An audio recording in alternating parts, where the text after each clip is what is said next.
Welcome, everyone. This is Saturday Evening Chats, episode 78. And I'm not 100% on time. Here we go. In a world of uncertainty and turmoil, one man stands alone, along with his faithful sidekick. A man who entertains and educates the masses weekly, 70% of the time. Born out of the dusty plains of Washington State, now from the coastal forests of Oregon. The man, the myth, the man, G23.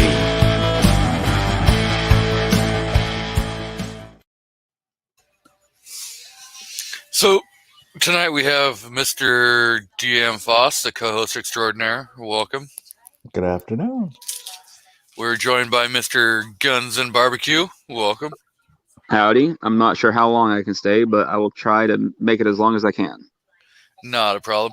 So, I know G-Web's had a poll out earlier in the week, and he was talking about like Springfield Arms and why people hate them. And so I had made a couple comments, or I had made a comment over there, and it kind of put the light bulb kind of kicked on and said, hey, let's talk about anti-2A companies and why we pick and choose which ones we're going to back and which ones we're going to say, oh, no, we need to boycott these. So, first person in the chat tonight was Mr. Burnaby Sanchez, who actually got here before I was even here. Guns and Barbecue, Mr. FNH, Michael Hurtneck, Miss Mystic Guns. So, welcome, everyone. And it seems like we go Springfield bad, Walmart good. How do we pick and choose like this? Do you guys have any kind of like ideas?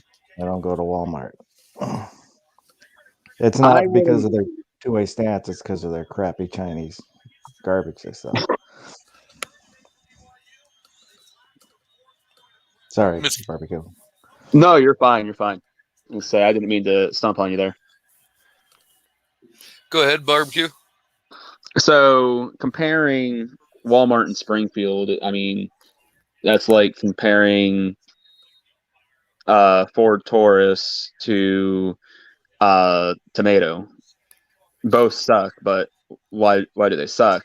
It's for different reasons. Like Foss said, Walmart has crappy Chinese goods, and can you make the argument that they're not 2A? Yes. Can you make the argument that they are? Yeah, because they still do sell firearms and whatnot. They didn't go full on dicks or anything. Likewise, can we say that Walmart is better than Springfield? Perhaps, because Walmart isn't a company that's manufacturing firearms and supposed to be, fighting for our rights. Is that to say that these companies are supposed to be fighting for our rights? I don't know. I'd like to think that they would, because at the end of the day, if we don't have those rights, the only thing they have is government contracts, and there's not enough government contracts to go around to keep them all in business. So you'd like to think that they would. So with that, I would venture to say that in the realm of 2A, does Springfield suck more? It depends on how you feel about what they did. So, because the reason why I'm picking on these two companies is these are the two major companies that are brought up in our groups. It seems like anywhere in the 2A, you're going to hear people discussing Springfield bad. Sometimes they say Walmart bad. But even if they say Walmart bad, you'll still hear them in the very next sentence say, oh, I went to Walmart and bought this. It's like, if Walmart's bad, how come you're still patronizing them? So And how I am comparing Walmart and Springfield isn't based upon what they do for the 2A. I am going based upon solely.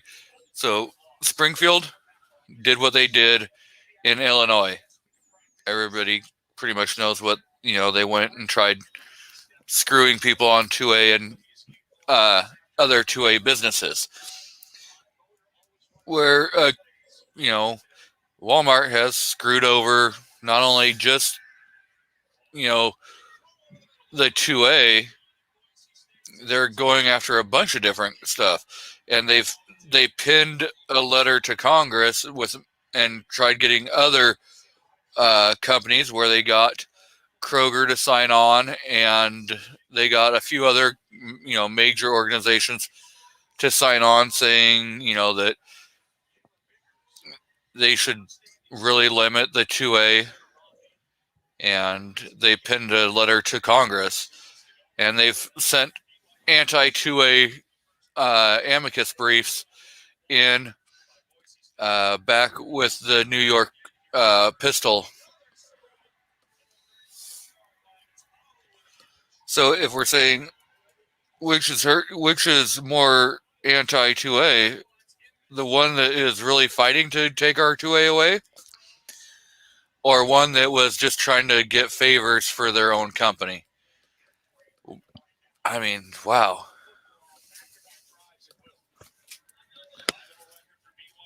But again, you're comparing two different entities, because that's like comparing Benedict Arnold to the Redcoats. Who is more harmful, the Redcoats that we know are fighting, or the Benedict Arnold within our ranks? Yep. And that's where I was trying to go with this whole thing is, it seems that we all try, picking, going with this company is anti-2A, we need a boycott, blah, blah. There's a lot of this going on in the community. And it's like,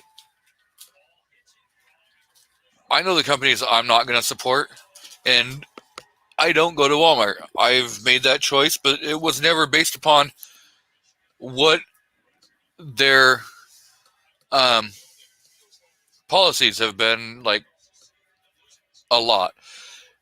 I worked for them, and I was involved in a class action lawsuit against them. And I will never do business with them if I can make that choice.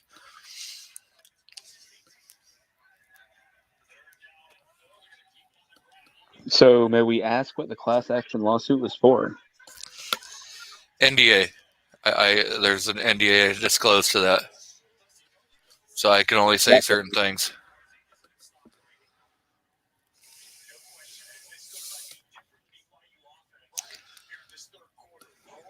I would just like to say, had Benedict Arnold died the second time he was shot, he would probably be one of the greatest American heroes in American history. But it's kind of downhill from there. What are they?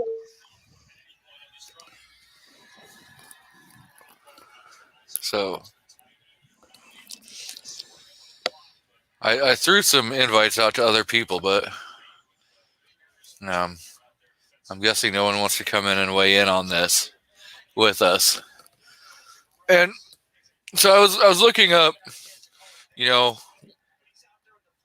anti-2A companies, and I came across a list of 200 anti-2A companies according to Alan Gottlieb. And you go start looking through it, and you're like, okay, that's weird. Like, based upon who he's put on his anti-2A and who he hasn't put on there, you start questioning, well, why wasn't this company on there? Why is that company on there? Like Amazon. everybody says Amazon's anti-2A, but it's not on Alan Gottlieb's 200 company list. Why is that? Is it because of their smile where you can have them donate to 2A organizations?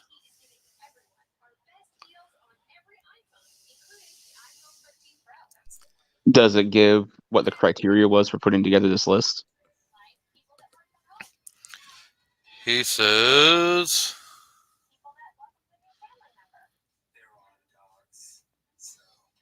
we discovered several brand name businesses and corporate leaders who evidently have nefarious agenda to limit gun rights. Their current and potential patrons should have the knowledge of what their hard-earned dollars are actually funding. Gottlieb stopped short of calling for an outright boycott of those on the list. From what you were reading earlier, before the chat, the companies that he named, it kind of sounded like he used different criteria. It wasn't just one set. They did this one thing. I'm guessing from the names that you read that it's it wasn't any one thing they did. It's either they did this or they did that, which could be considered anti-2A. Yep. And like we were talking, is a lot of corporations are going to hedge their bet. And they're going to donate to both parties. So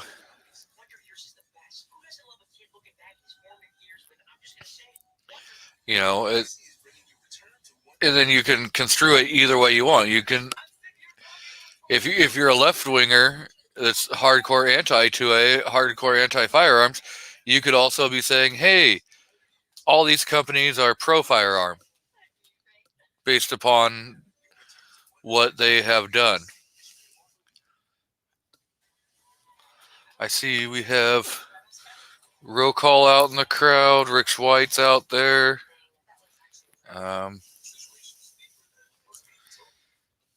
Mario's out there. Michael Hurtneck. So, welcome everyone. And I know Mr. Rick's Life was saying that he saw it was somebody's birthday today. So yeah, I do believe that he said that was Mystic.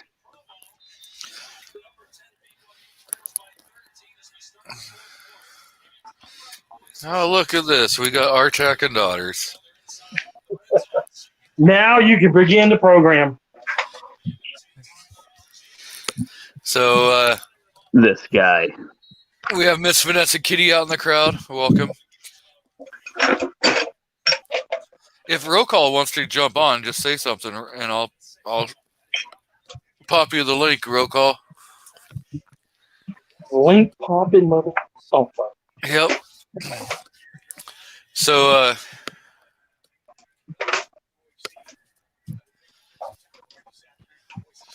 yeah, Mario might get the hammer.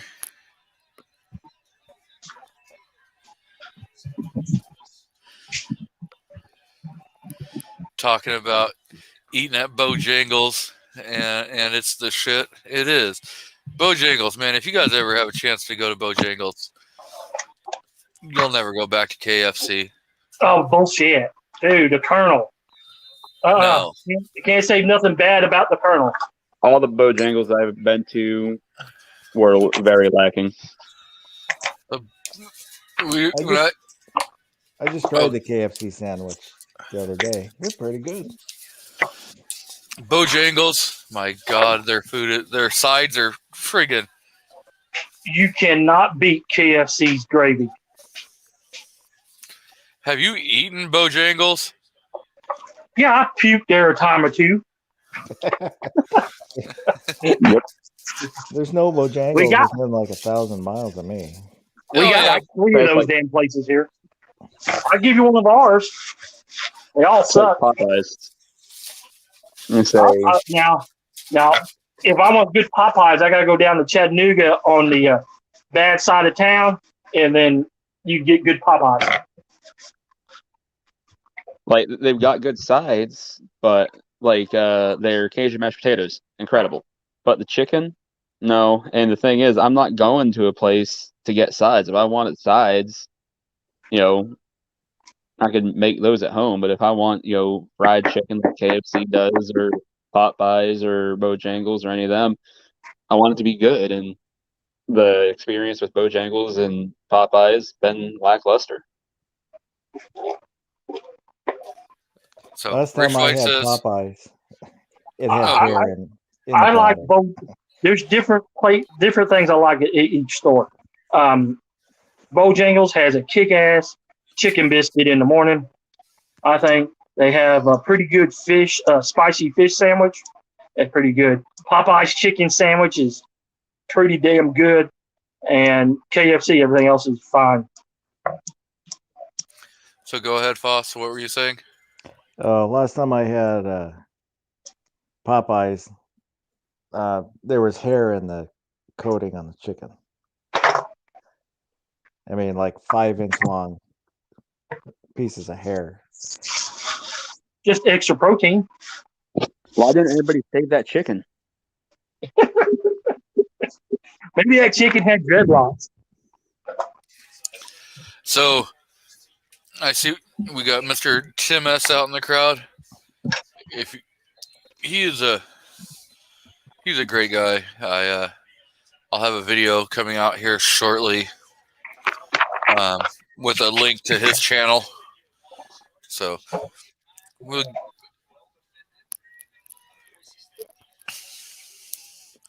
but yeah, We got it. I finally did the 1200 video giveaway. yeah. What did I win? Not a damn thing. I Mr. won False something. did. I did. I don't know what I won, but I won it. I don't remember now either. I done sent it off in the mail Saturday. What was it, 2 days ago, I guess. So it was rigged. No. I was hoping G-Webs was going to jump in because I grabbed a book based on his recommendation, and I've read a little bit of it, and I think more and more people need to actually get this book because it's not just everyone will say based on the title, oh, it's a fanboy book, but no, it actually talks a lot about what happened in the 2A, and it's called Glock: The Rise of America's Gun. And it goes back and discusses what was going on, like based on with the Hillary hole and stuff like that. So it definitely has a lot of information into it. So I would suggest looking into it. And you can find it on Amazon.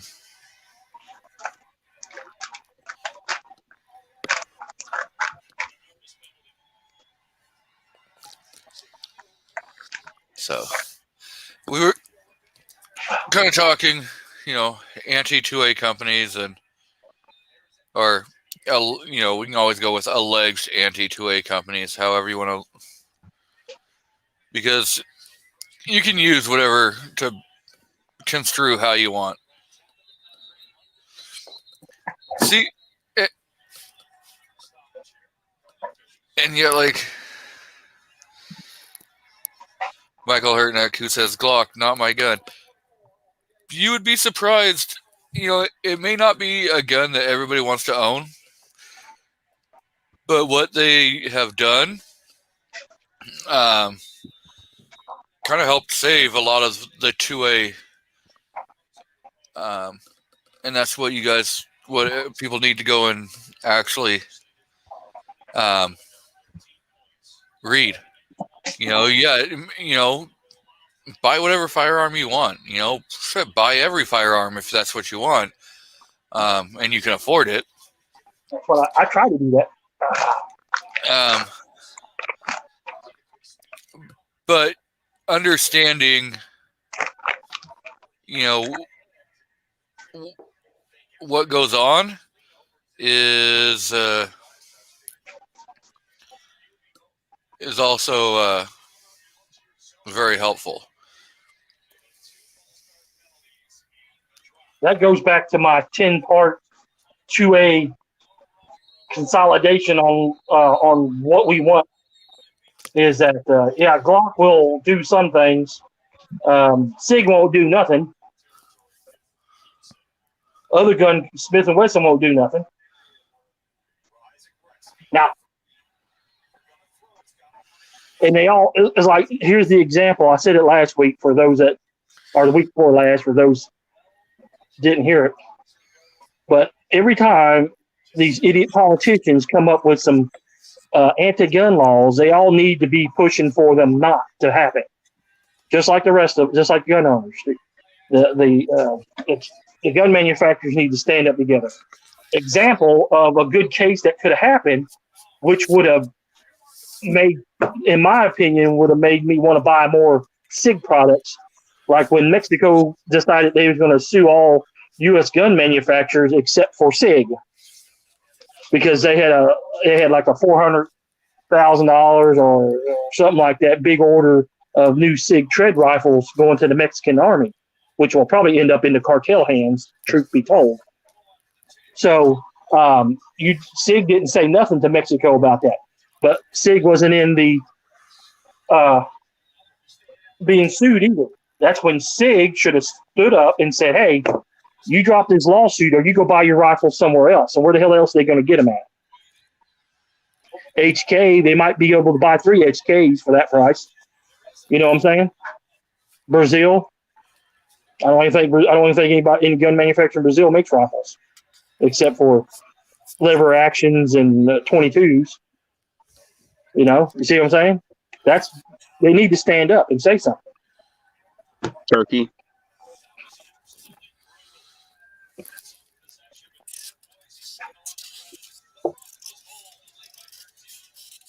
Is that what you're eating, turkey? No, I'm saying they just go to Turkey and get rifles made. What AR-15s pattern rifles that Turkish makes? I've never seen one. Aren't Citadels being made in Turkey? Citadel? I don't know. Okay, fine. Then they can go to Turkey. I mean, I could be wrong about that, but I thought they were. I thought that was Turkish. Oh, that's what I'm saying. They'll have to buy them from Turkey then. Well, I mean, stand up and say something. You're gonna that $400,000. They'll get off the U.S. civilian market easily. Not going to hurt them. You see what I'm saying? You see my point, though? Point is, if they don't stand up for each other, then they're useless. Yep.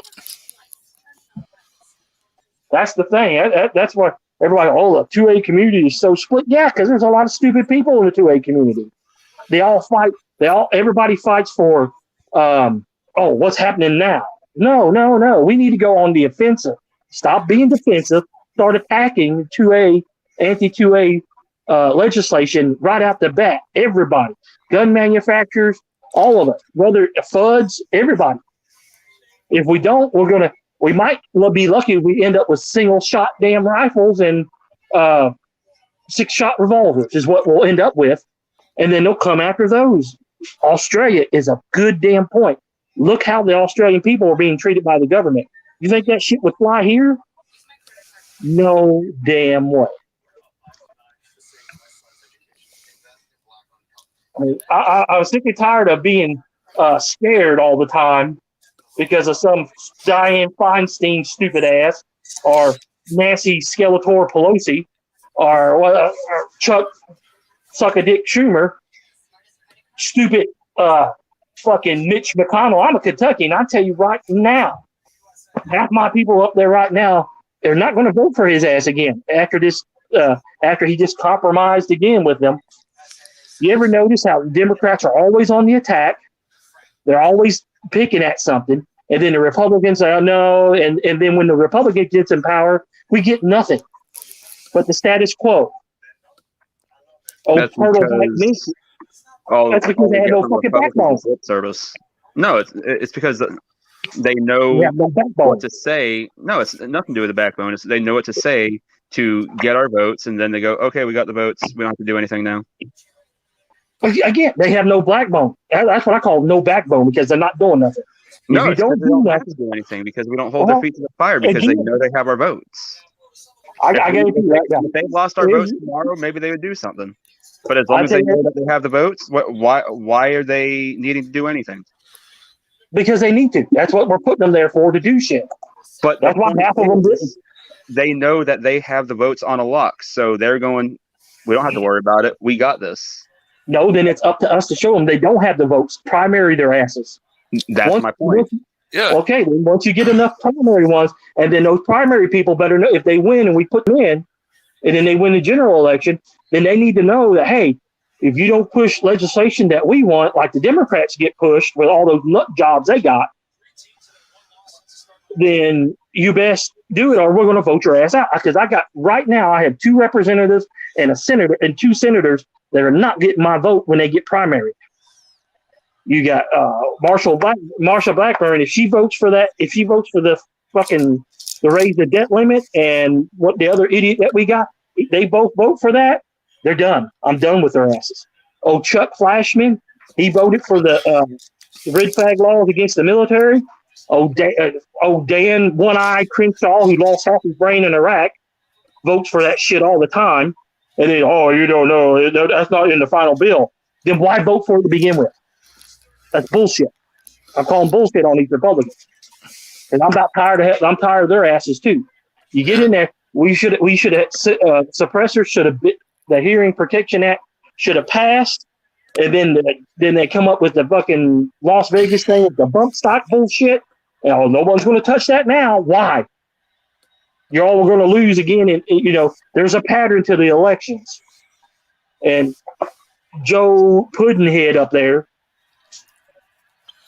has no idea what he's doing, and there's nobody running the ship right now. I don't know if y'all realize that. There's nobody literally in charge of the country. Because when that Marine Lieutenant Colonel spoke out like he should have, being in the military, I knew what was going to happen to his ass. He was going to get Article 15 court-martialed because you're an officer. I've been blackballed twice for opening my pie hole. I know about it. He did it the right way. He did it the wrong way. He should have filed all the AG complaints and all that shit first. No general officers ever held accountable, ever. I can tell you that right now.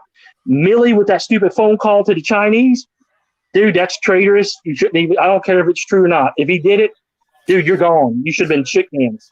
The thing is he admitted it. He admitted that he did. Yeah. And so therefore, he should be tried for treason. No, he should be shot. That's plain and simple. He's already admitted it, so there's no trial needed. He's admitted his guilt. Executed. Yep. That's why I don't play.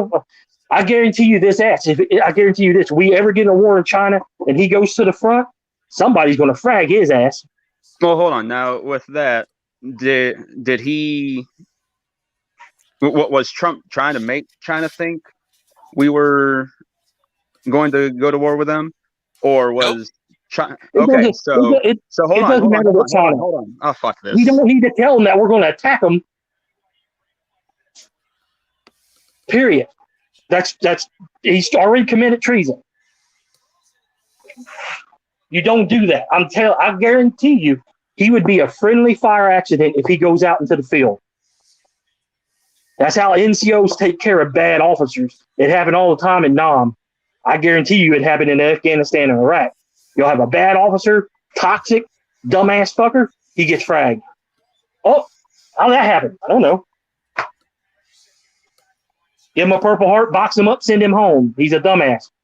now the rest of the men in the platoon will get to have a better chance of going home at the end of the tour. That's how that shit works. I'm telling you. Looks like Rob D's out in the crowd. Hope he's having a good time at the. And the Chinese like to rattle. I'm sorry. Hopefully he's having a good time at his festival and making some good money, because I know he's out there selling his display stands. Oh yeah, good luck. Good luck. Hope you make a bundle, man. I really need to break down and get one of those. Yeah, he's at the Rod and Iron Festival over in PA. That's not that fun. At the Tommy Gun Warehouse. So, is he going to take pictures and do some videos over there? I'm not 100% sure, because I know he's working. He actually has a booth there, and he spent quite a bit of money. So, to get a booth in up there.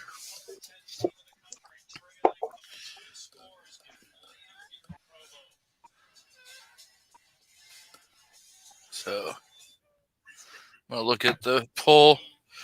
So right now it looks like... Oh, I didn't see the poll.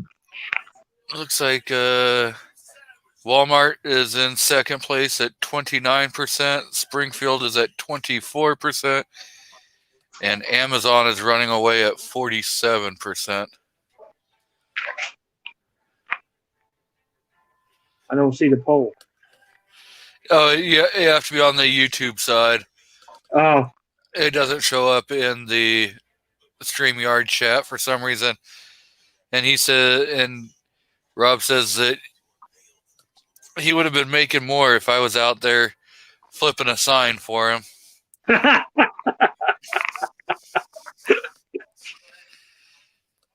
He's like, yeah, I'm gonna have a AR mag costume for G23 to be out there flipping signs.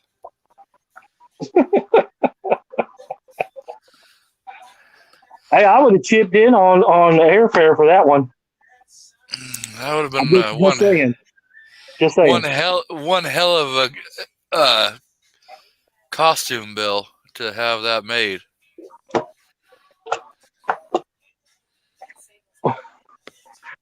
They could have done the KCI 100 round drum mag for you. That way you walk around look like a big giant penis.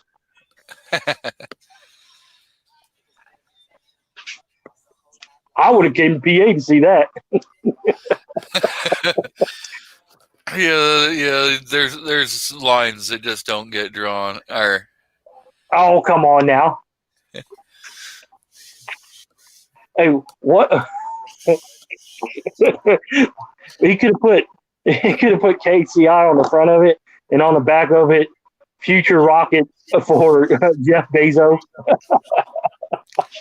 Sponsored by Amazon. So I see Mario says he has to bail, so have a good night, Mario. But yeah, we were talking a lot about, like Springfield and what they did and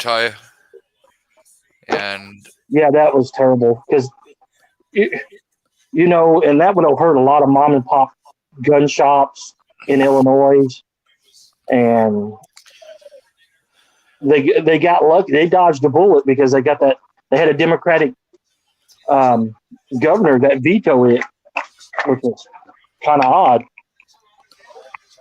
But he vetoed anti-gun legislation. So how do we say that Springfield is like more anti-2A than Amazon or Walmart, and and the stuff that they have done? Well, they're still trying to sell guns with the crap that they were doing, so it doesn't make them as bad as Amazon now not allowing certain parts being sold, or Well, Walmart still sells guns here where I live at. So, but they did pull all handgun ammunition. That was pissy. They pulled handgun ammunition. They pulled, certain rifle ammo. They sold, and they've stopped selling certain style of rifles based upon their features, Right. Because they could be scary. So I would have to say, if I was going to number them in threes, I'd have to say that Springfield would have to be number 3 on that list, and Walmart number 2, and then Amazon number 1. Now, how do you make Amazon number 1 over like Walmart? Well, you're really, really close, but you can still go buy. I mean, you can still buy the same things at Walmart that you can at except for ammo. They're still selling some type of ammo. They're still selling gun cabinets. They're still selling accessories there, holsters, cleaning stuff, cleaning supplies. You got your hunting supply there too. All that things.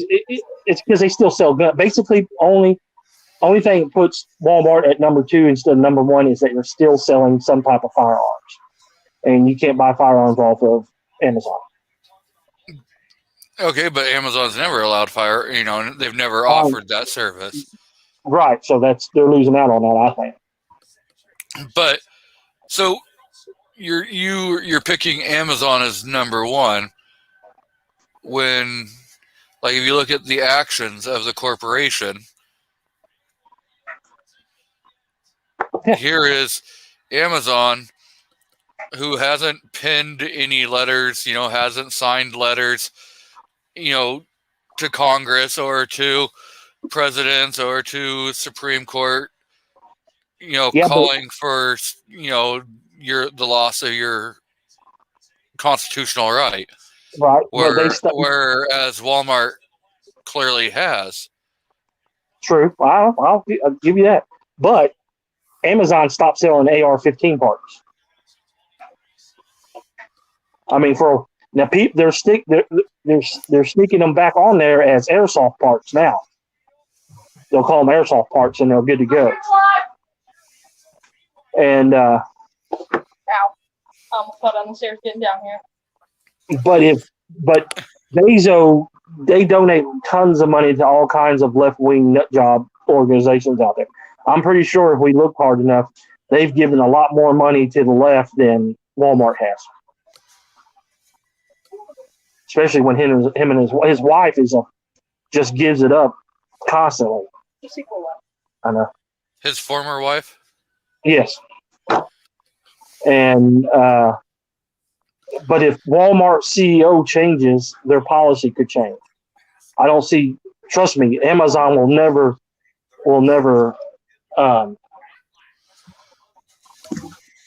change their policies. They employ too much of the left, and they're embedded with them deep. By working up there, I've seen that. I mean, like I said, here in my little town, 75% of all left-wing nut jobs work at Amazon. Not a doubt in my mind about that. And that's the other thing with Springfield Armory. I've only had, if you ever noticed, there's only been one Springfield Armory 1911 on my gun. I didn't even mention who built on it. Just says it just says an SS 1911. So, stainless steel. I didn't mention the name of the company, and I'll never feature Springfield products until they get a new CEO. If that CEO decides to sell the company to somebody else, then I'll give them another chance. So Tim S. has asked, I miss that. I keep hearing people say the former founder did something, but not what he did. What's he talking about? For the Springfield. Springfield? No, Yeah. it's not the former founder. It's the Springfield. he needs to go read the Ammo Land article on it, and then he'll understand. Let me see if I can pull up. Because what they were doing, they were trying to set up a monopoly, basically. Rock River Arms was involved in it because I think Daniel Defense was some of it too. I think Daniel Defense part in it was that they were paying the lobbyist, and they didn't know what he was doing. And that's what Springfield Armory and Rock River Arms both claimed, that they didn't know that he was doing these anti-gun pushes. But basically, if it would have passed, it would have put every mom and pop gun shop out of business. Only Walmart, big box stores, and Springfield Armory and them would be left. So they'd be cutting out their competition and having basically a monopoly, in the way I look at it, in Illinois. And the problem with Illinois is everything's controlled by Cook County and Chicago.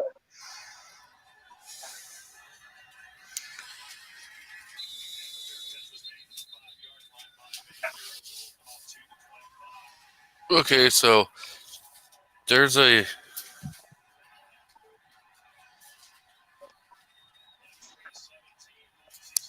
you type in Ammo Land and with Springfield, and there's articles like selling the Springfield on Ammo Land. Oh yeah. They're going to take advertising money. I won't. You got to have, depending on your principles and how you stand on things, That's like you see when that Springfield Hellcat came out. You've seen all the big channels shilling for him. Like, yeah. Oh, they got a bad reputation, and I stopped watching a lot of big channels because of that. That's one of the reasons why I started mine.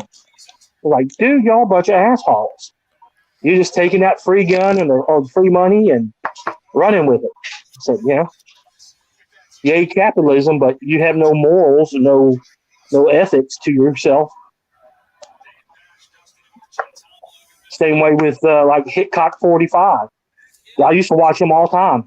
And then, he's just taking that NRA money. And then when that NRA money dried up, him and his son was like, oh, well, blah, blah, blah, blah, and this and that. And NRA bad now. Oh, yeah. When they stop paying you, they're bad. Hypocrites. Okay, so I found a article on Guns Today. It says, let me see. Update, we wrote this post on May 3rd, and after we got this ready to post on May 4th, this morning we got an email at 7 p.m. May 3rd from Springfield Armory. Interesting to see how their messaging has totally changed from a week ago. The new email says the Second Amendment urgently needs your help in Illinois due to Senate Bill 1657, which they supposedly initially supported. The email is urging people to take action by contacting state representatives and urging them to oppose Senate Bill 1657. Read on how the backstory on their flip-flopping position. So they got caught and they started flip-flopping. Like I said, they hired. So the story is that they hired a lobbyist for the state Senate, which is fine and dandy. That's a good idea. Everybody else does it. And then this lobbyist had his main office at Springfield Armory. And Daniel Defense, Rock River Arms, and Springfield were all paying for this lobbyist to go up there and lobby on their behalf. So when this bill came out, and then when they got caught with it, the first thing they said was, "Oh, we didn't know what he was doing." How the hell can you not know what the lobbyist was doing when his office is in your building?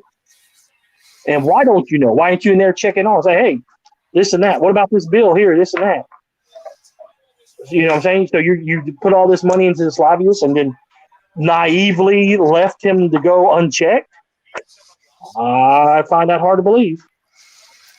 So, CloverTac, if you want to jump in and discuss some of this stuff, the link is right there in the crowd.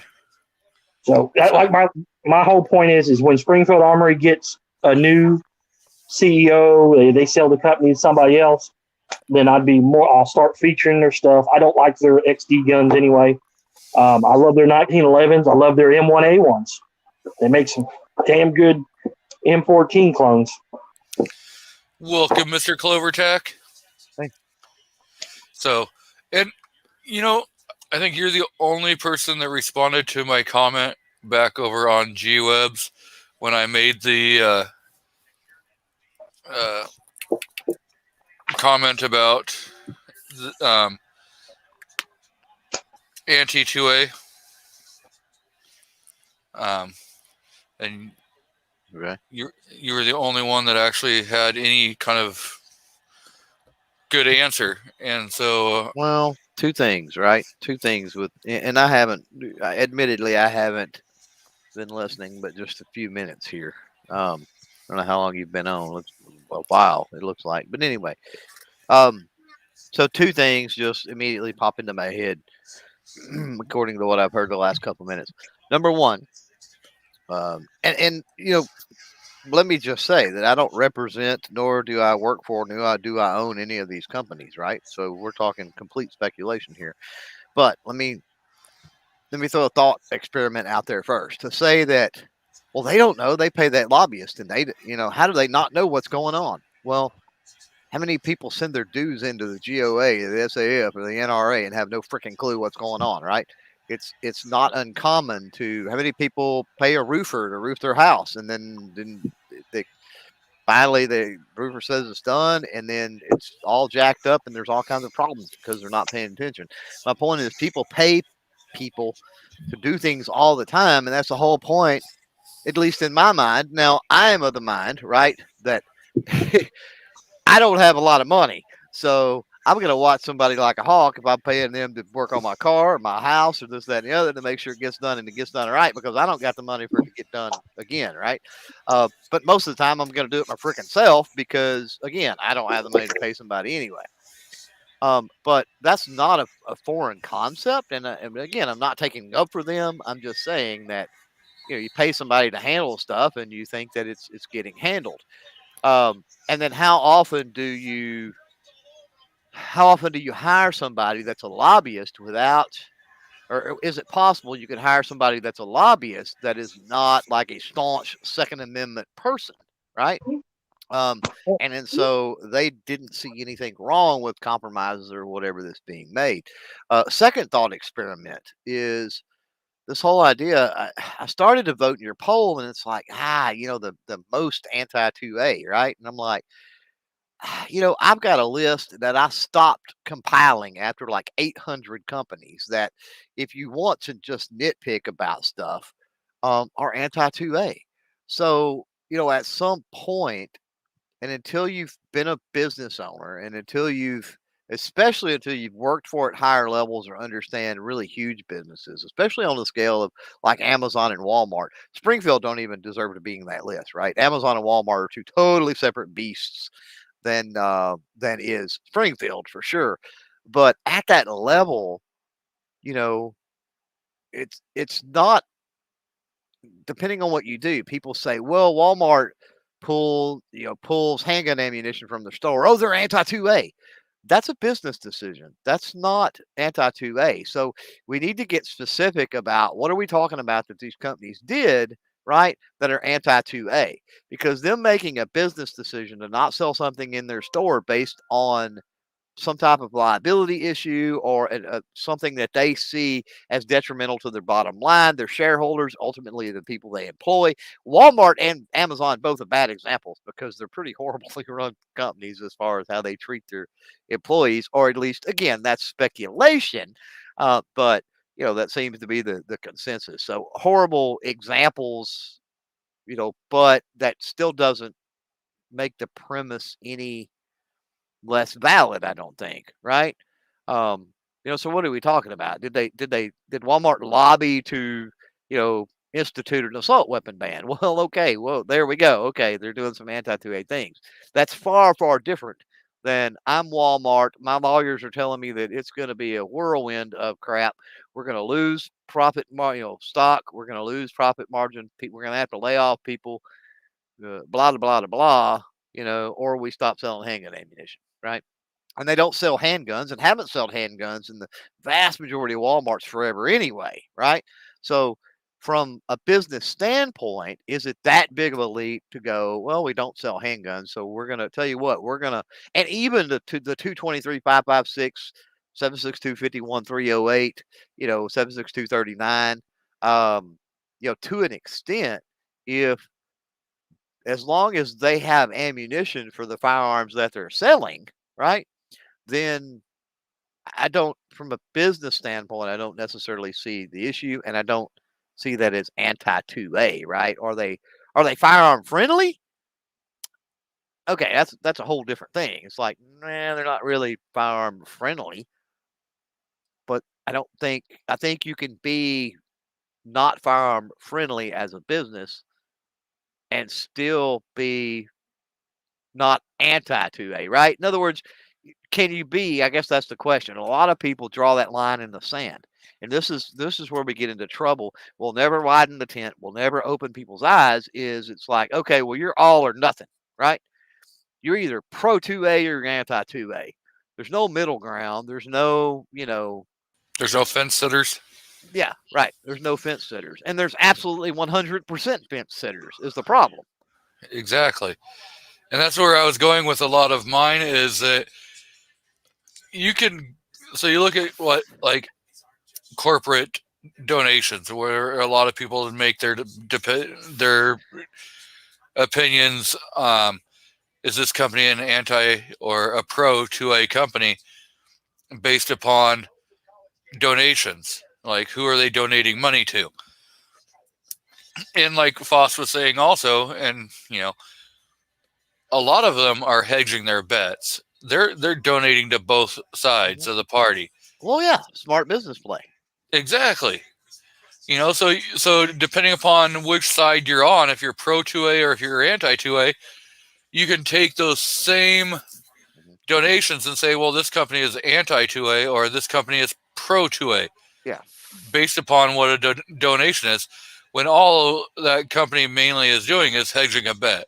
And the pro 2A side twists that to their narrative, the same as the anti 2A side twist it to their narrative. Same with Democrat, Republican, conservative, liberal, right? You pick whatever box you want to put yourself or somebody else into, right? And that's the hypocrisy of the world, the hypocrisy of the country, whatever, is that, one side does the exact same things that the other one does, but somehow they both think they're the most noble cause, right? And so theirs holds more weight because they do it. I don't know. I don't understand it, right? There was somewhere I was going with that. Dang it. Somewhere I was going with it. Oh, the whole idea of politics, right? One of the biggest issues that we've got is we automatically interject politics, right? So when Walmart donates to the Biden campaign, right? Or you pick the Democrat, right? Biden may be a little more inflammatory than where we even need to go, right? You pick the Democrat, low key, House of Representative candidate, right? For the state. Walmart backs that person. Somebody finds out, well, because that person they backed voted for some kind of, rights restricting legislation, right? Then there's this spin that now Walmart is anti-2A because they did that. And it's like, whoa. Maybe that person sits on chairs of committee that controls the taxes or the zoning or, any number of things that affects Walmart as a business. And maybe to offset that, if you dig a little deeper, you find that Walmart not only donated to one candidate, but they donated to the, like you say, right, to the other one as well. So are they donating to that candidate to push anti-2A legislation? If they are, then okay, said company, to me at that point, and this is where we get into that Springfield debacle a little bit, right? If it's directly to push anti-freedom, anti-2A legislation, that's one thing, right? It's the intent behind it. Because how many people voted for Trump this last go around after the bump stock ban, right? So by the same logic, could we not call all the Trumpers this last go around anti-2A? Because they voted for a guy that instituted a ban on bump stocks, therefore infringing on our rights, our Second Amendment rights. Correct? Am I wrong with that? Exactly. If I am, point it out. So again, it's the hypocrisy, and we've got to stop. And the way we stop is we pull politics in general out of it. Yep. And so if people want to see where the comment was G-Webs did a how can any 2A.org give away a Springfield product? And so I'm going to read my comment, and if Clover doesn't mind, I'll read his comments also. I put on there, the theory is sound, yet how many people still support Walmart after all the anti-2A they have done? This is like the pot calling the kettle black. All organizations follow the example led by their supporters. I understand the point of everyone's opinion on Springfield. Just got a question, why do we treat them differently from anyone else?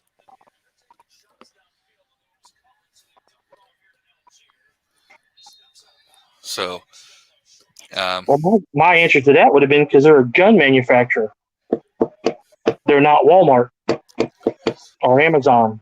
Yeah, they're directly tied to the industry Gun the industry, legislation affects, right? Yep. So, retail establishment and manufacturer are two different things. Even though Walmart is a manufacturer of a lot of things, don't kid yourself.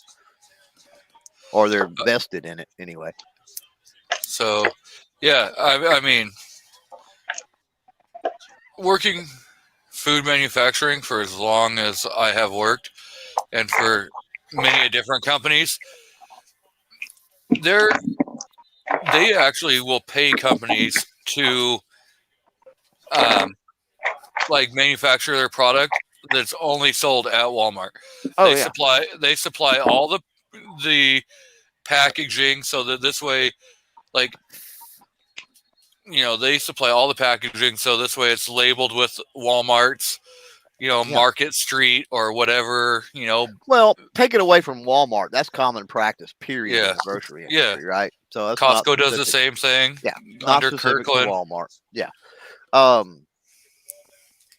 A more, it goes even further than that, right? So like, it's not just that; it's electron. So you're talking about private label, right? White label or store brand, right?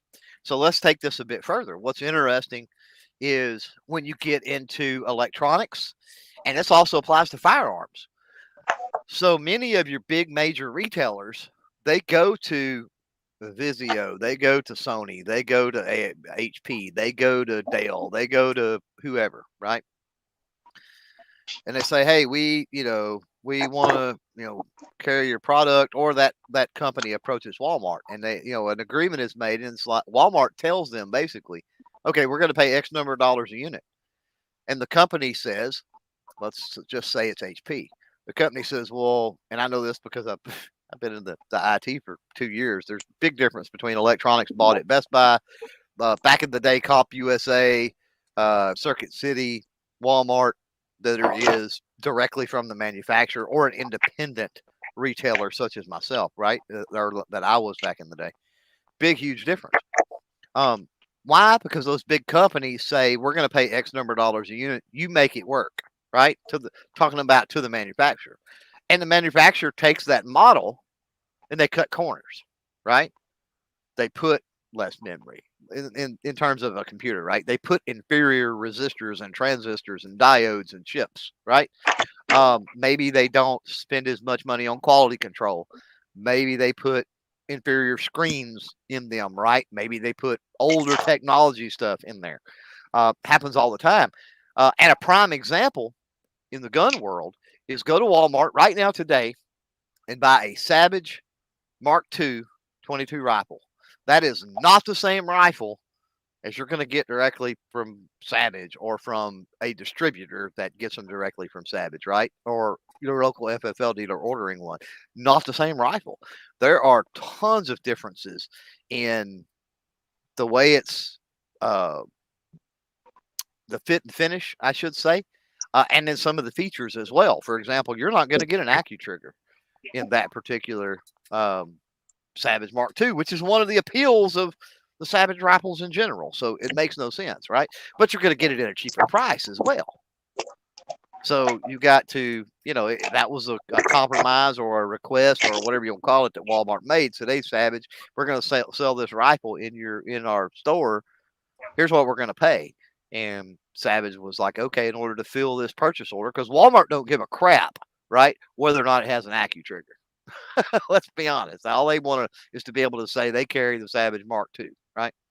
So, Savage goes, oh, in order to do this and keep our margins, we've got to lose the AccuTrigger.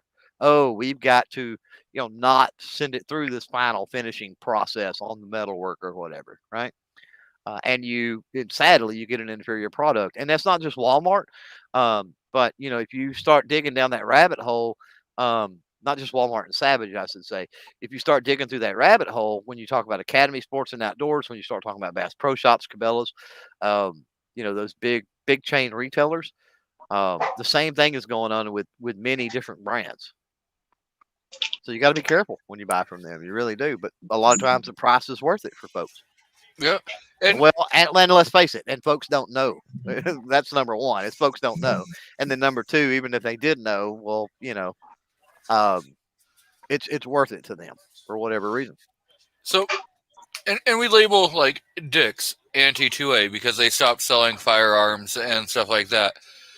But yet they own what's that?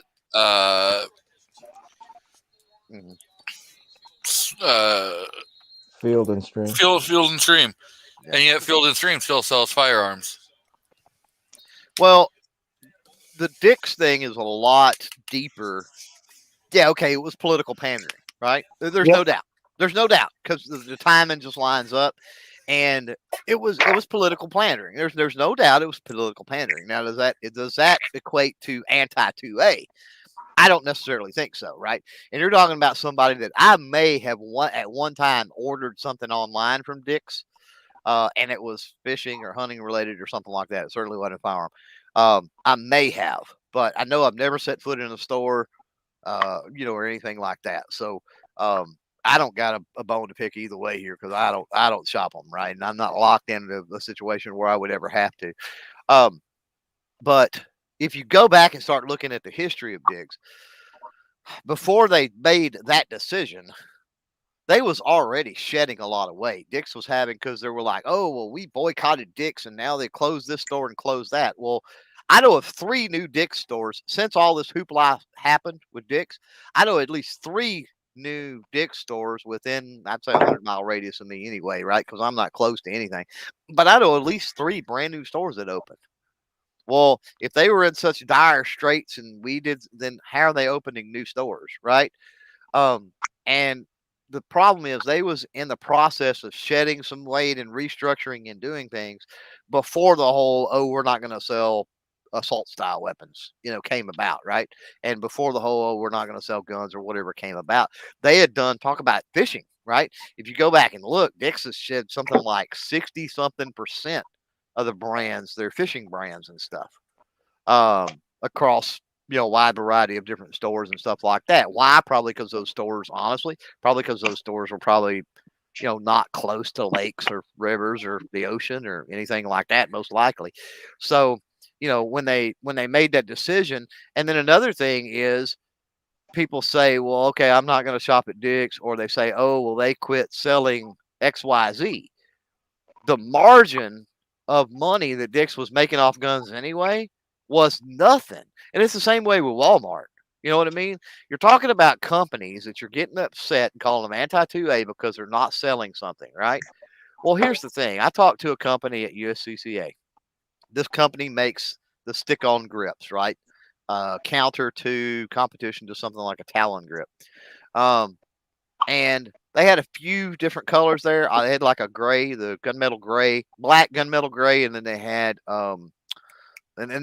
flat dark earth. But they had some pictures in their booth, the signage and stuff of like reds and blues and all these different colors. And I said something about it. I'm like, wow, those are so cool because they have two-tone. Anyway, be a video coming eventually on that. But they're able to do two-tone designs and all kind of crazy stuff. And I'm like, why do you not have? And as soon as I answered the question of why do you not have any of those here, I knew what the answer was. Being in business before, I knew what the answer was. And it's because you can't carry every single style and brand of every single thing. You can't do that. Not as a business, right? You can't have stuff just sitting around, right? And if they manufactured, 1,000 of everything, right? Of every single color, but the vast majority of what they sold was black. 90% of what they sold was black, but they evenly manufacture, and order all colors. Well, you're eventually going to be out of business, right? So it works the same way with business. A lot of it is just, it's shedding fat because people aren't buying from there, right? And let's be honest. I mean, who buys a firearm at Walmart? I mean, I have recently within the last couple of years, simply because it was a project and they had the cheapest single shot 410 shotgun I could find on the planet was Walmart, and that's why I bought it there. But I will tell you this too, the process for buying that was not like my FFL that takes literally 30 seconds. And that's a lie. It takes more like 5 minutes to the paperwork and, pay and everything, sign everything and get out of there.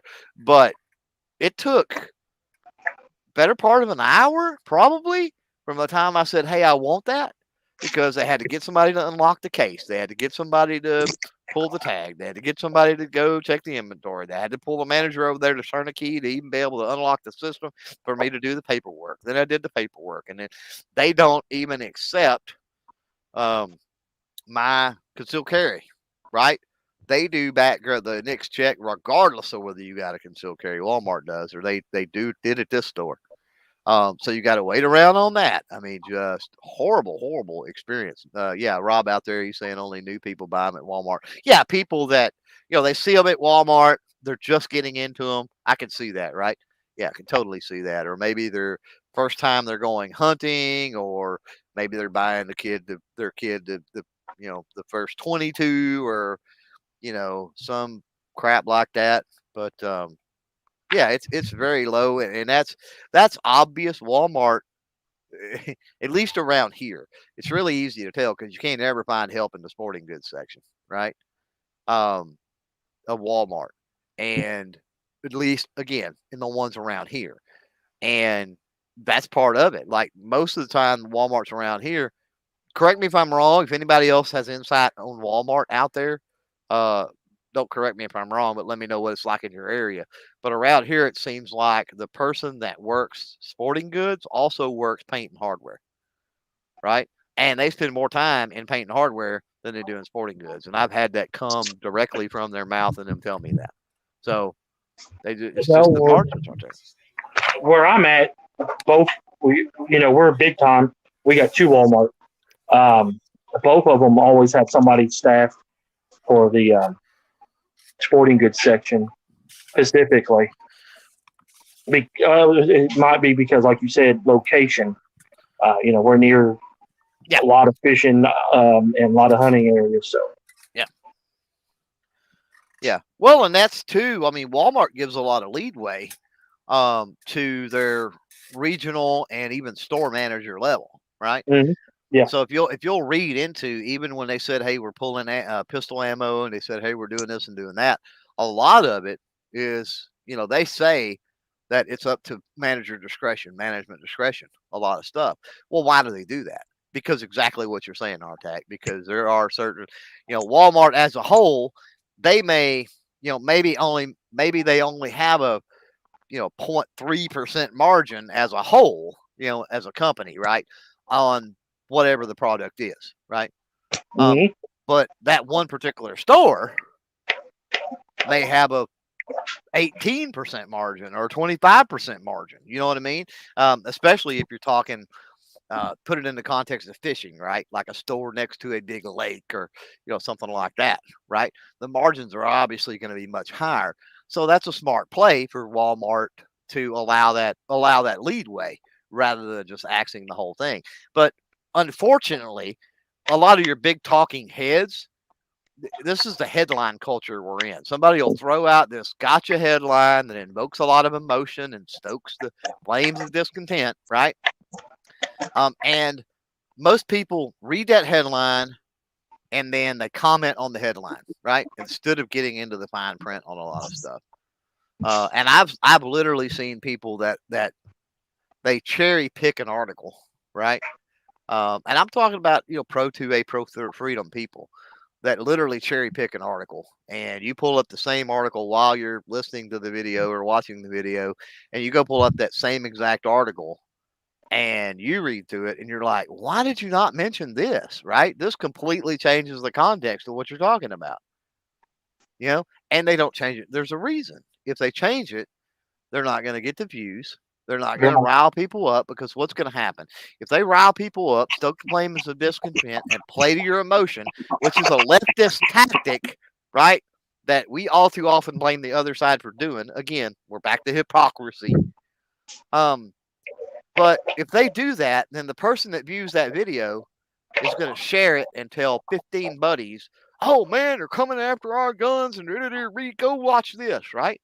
And so for every one view you get with that dramatic over the top bullcrap, you're going to have that shared out and people are going to talk about it, and more people are going to come over to look at the dumpster fire. You know what I mean? So if it bleeds, it leads. Same scenario. Kind of like the guns.com thing. Oh my God, that was such a nothing burger that everybody just went crazy with. I that's why I don't on my channel usually do anything like that unless it's the ATF trying to do something. I don't announce that stuff because most of the time, like you said, it's just a bunch of shit. And I was like, okay, so it's CO did. Then he, at least I'll give John Crump credit. He come back on and say, well, he's not CEO no more. Okay, and then they decided they're going to drop the anti, where you have to have the poke. So, again, I could care less about the poke. That's a personal decision, right?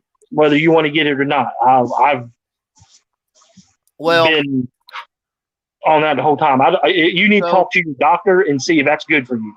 They don't need to mandate it, though. We've got to be vigilant about what we put out there. We've got to be responsible as creators, and we got to be vigilant about what we put out there. And here's why. So, that whole guns.com thing, right? Somebody found that. They didn't research it very well. They threw it out there. And it's great that they go back and correct the record, right? Ethically, that's what they should do. But here's the problem. That initial throwing it out there is what gets all the attention. The retractions never get nearly as much, a tenth of the attention that when you first throw it out. And that's why you have to be, again, more vigilant in throwing it out there in the first place. Make sure that your T's are dotted and your I's are crossed before you start throwing stuff out there. Or at least caveat by saying, this is speculation. This is my opinion. Right. These are my thoughts, right? If you want to do commentary on it, I don't have a problem with that. But caveat it as such, right? Not I'm reading this from an article or from some type of a report or something like that. I'd just like to interrupt for just a second and say that WSU beat Oregon State. Sports ball. Blah. Yes, congrats to your Cougs beating the Beavers.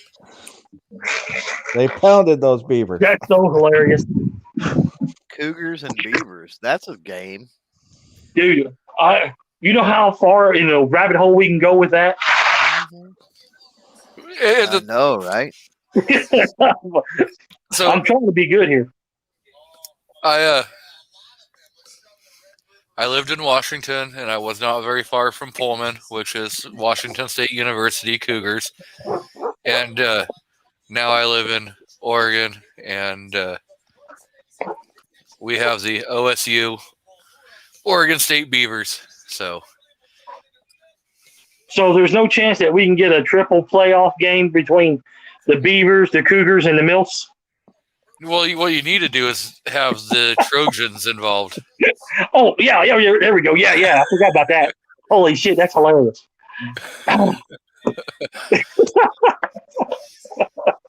Oh, did you see? Speaking of that, he said Mills. Did you see the guy that? I forgot the sign, but it said something like 10 miles ahead or something, and he changed the E to an F. Yes, I saw that. Oh my God, he won the internet with that. Whoever did that, that was crazy. Yeah, he did it on the yellow sign. Had to match the color. His sticker matched the color pretty good. I was like, oh, that's awesome. You know, I would have never thought of that. No, I would never read it either. Now the question is how many people stopped at that exit, Right? or stopped by looking for him? So HIPAA has a great comment on that. He says, guns.com always seemed like a little cheaper than dirt. That wasn't shunned yet. Maybe that's why the rumor had so much run without proper research. Yeah. Yeah, because you got them. I did do a video on cheaper than dirt, and I called them change it. As soon as I clicked on it, it would change the price. Oh, that video got like 16,000 views. So I had some orders in 2013, right? So 2013 was, all the fallout from Newtown and whatever. And I had some orders in for some magazines when that happened. I had a buddy that had some order in for some ammo, and our orders were canceled. And like the very next day or within a couple of days, we got an email that, we're sorry, there was a problem, some kind of bull. I forgot what it said, been too many years ago now. But you can go back in and reorder. And that's when they had like $75 PMags, right? Yeah. I bought a case of PMags from my local gun shop like that week that I got that email or whatever with $75 PMags. I bought a case, and they were laughing about it and I gave like $8 a piece for buying the case. And they were like, our distributors have as many as you want, So, and I could go on and on and on about that place. I haven't bought anything from there since about maybe 2005 or so, because that was when I had finally had enough. I had seen it over and over again. I'm in the tech world, or was in the tech world for 2 decades. So, spent a lot of time online with websites and ordering stuff online. And I know for a lot of people, it's a fairly new concept.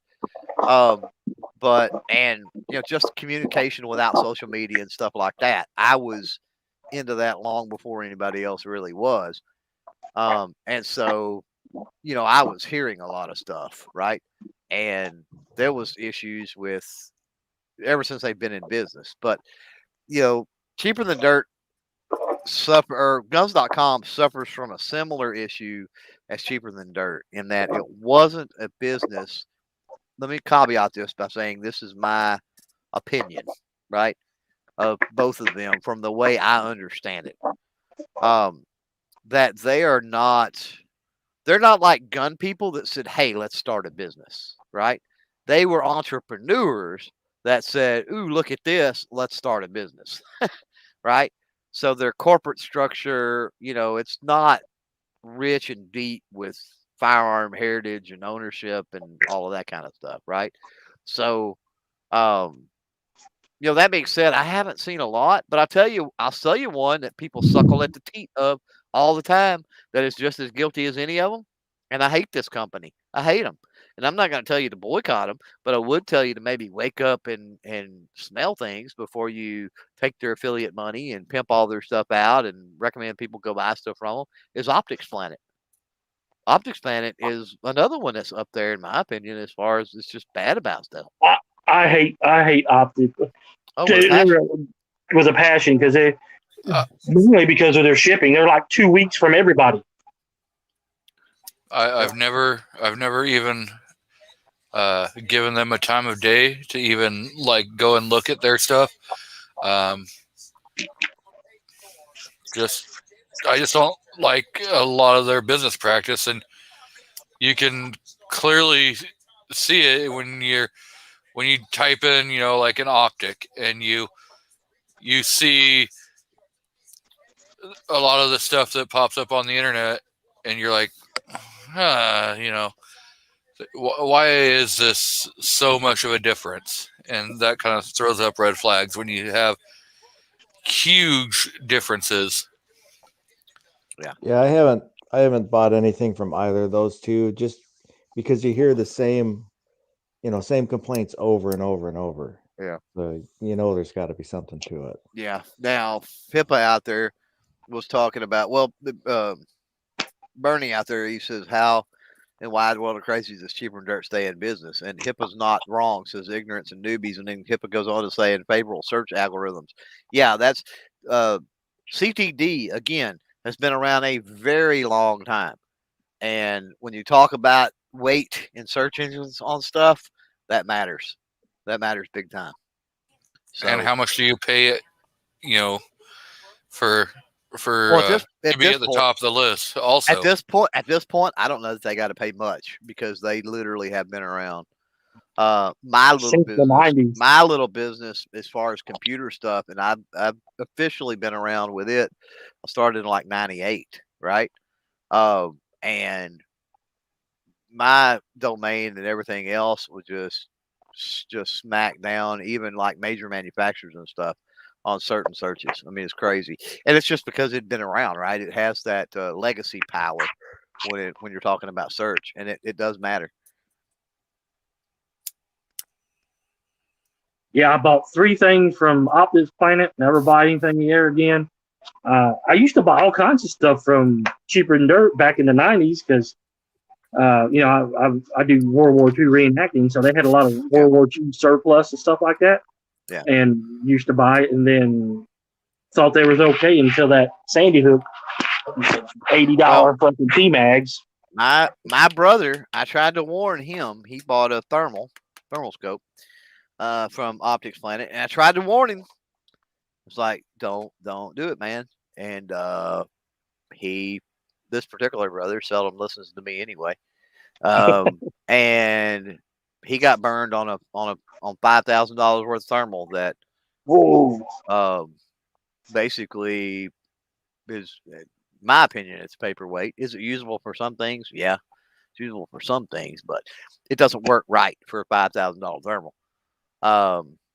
And the problem is it doesn't have warranty under Pulsar, right? So it was some refurbished something that Optics Planet was selling as new, even though Pulsar, even though they knew it wasn't, and they knew that Pulsar wouldn't honor the warranty on it. And interestingly enough, you pull up when he was having, the back and forth with everybody on it, they were still on, and this particular model is not up there obviously anymore. But interestingly enough, there was no mention of warranty at all on the Optics Planet page where he bought it. None, right? And so that's basically what they hid behind. And of course, like I said, for Pulsar, it's like, no, this is reconditioned, blah, blah, blah, blah, blah. And, We don't. Well, That has to go through. It has to go through Optics Planet, right? It has to go through the company that sells those. that's dirty as hell. Mhm. So, I would have gone ahead and stopped payment on the credit card. Yeah. I mean, he could have done. I mean, that was one option he had left. He Yeah, could've- but you just have to understand him and the amount of stuff tied up with credit cards and other things with him, and you know, what we did end up doing is the guys with Ultimate Night Vision up in the DFW area. I've been hunting with them several times, and especially Pulsar stuff, which is what this was. They're really good. They're backed. They know how to plug it in and do all kinds of customizations and crazy things. And so, like I said, they got it. At least they were, and it did cost money, but only a few $100s. When you're out 5K, who cares about a few hundred, I guess. But they were able to flash it and do a few things with it that like I said, it's usable mainly for like spotting and stuff like that. You can still use it, but as far as using it as a rifle scope, that ain't happening. Wow. So hey, I'm gonna jump. I got some things I got to take care of real quick, but yeah, thanks for the chat, man.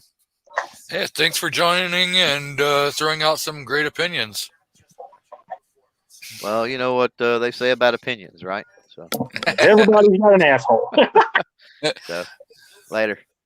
Later. Later, Clover. So yeah. And he does make some good points there. Yep. So, but again, I mean,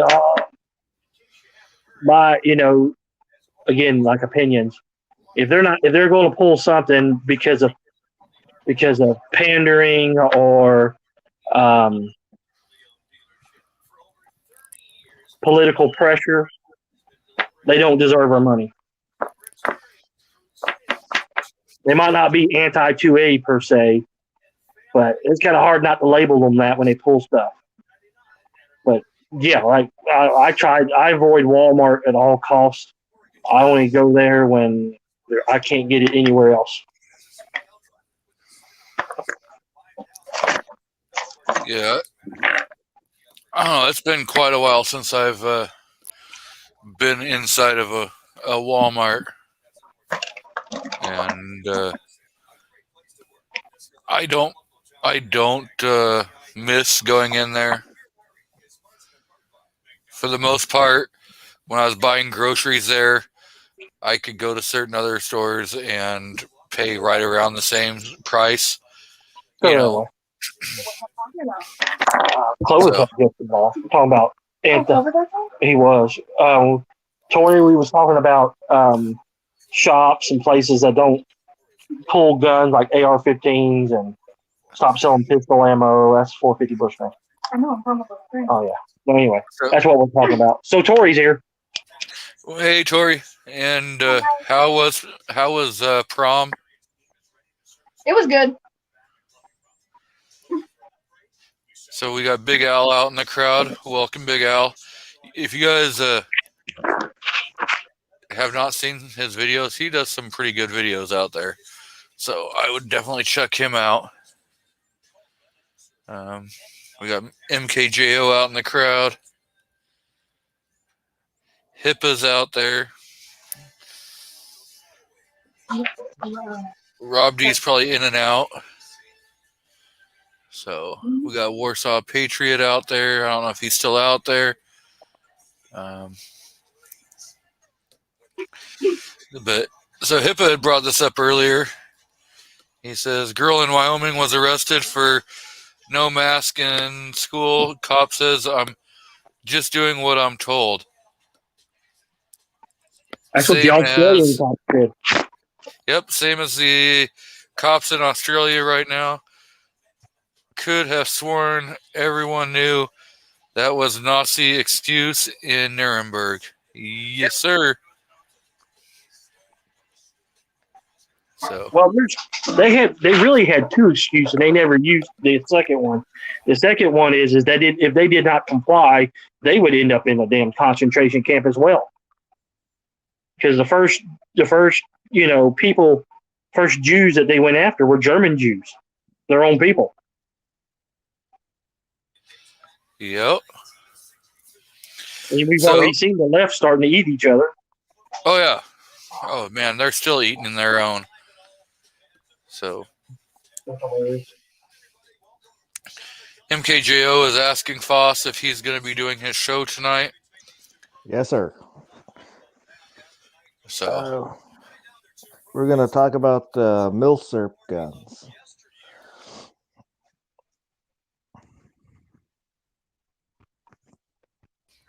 Man, if I didn't have to go to work, I could lay a whole bunch of useless information that I've retained from Milsurp guns. well, that's when you just call in sick tomorrow. It's the first day at the new job, so I can't. Oh, oops. So, yeah. So, Big Al says, thanks guys for doing these. You know, hey, you're welcome. The Aussie cop even mentioned that his wife was out a job. So if he wasn't doing his job, he'd be like the rest. That's still no excuse for. I don't know how their law. I don't know how the Australian Constitution is set up, if they even have one, in their law. So I mean, all Yeah. I know is that they took all their guns, so now their subjects are the plebs, the peasants. And Australia right now is a good example why we don't need to compromise on anything for any more gun laws. Period. Because look at Australia. Don't think, and you look at some of the cops how they act here. Not all cops, especially big city cops, and a lot of people don't understand this either. Not all cops are gun people. You know, they look at it. Some of them look at it as just a tool. That's part of their work. To them, it's no different than a hammer. To a construction worker. You know, you'll see construction workers collecting hammers, different types of hammers and stuff like that. I'm pretty sure they're out there, but you know, that's not mainstream. And then if like Gavin Newsom, California is a good example. If they could ban, he just signed 7 new gun laws in effect. So that's another good example right there to stay. Don't be like California. Yeah. So, Big Al says we GOP have to start acting scared. We are better than the liberals. We need to let our own know it. Yes. Hi, buds. And HIPAA says I'd rather be like the rest than destroy my own people / country. And Big Al says we act like everything is okay. It's not okay. Exactly. Right. We've got Jerry Parker out in the crowd. And we've got Mr. Ghost Tactical out in the crowd. So he missed. Maybe he missed when we had Clover on for a while. So but yeah, you know, and the thing is a lot. And so one of the reasons why I brought up the topic that I brought up tonight, it wasn't to, you know, start labeling, companies as anti-2A and, you know, who's not anti-2A. It's to bring up a lot of the hypocrisy that we have in our communities. And everything, and you know, to bring out the fact is, you know, we in the 2A will pick and choose what companies we want to support. You know, Kind of hard to hear you over RTAC.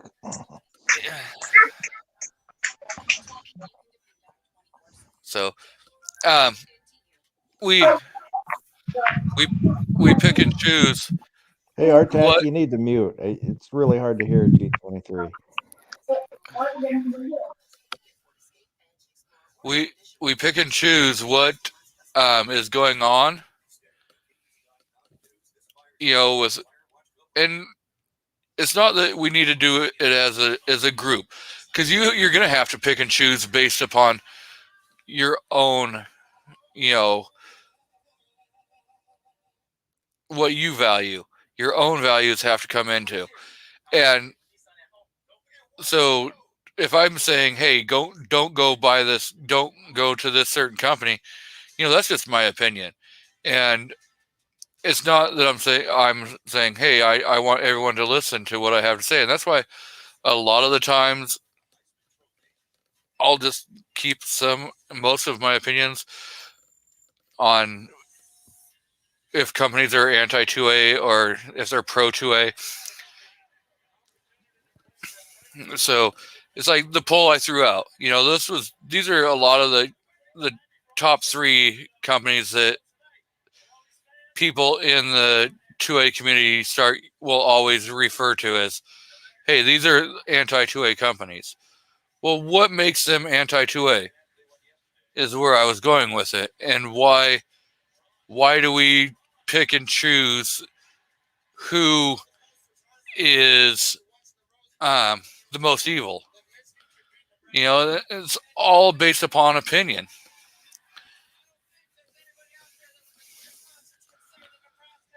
So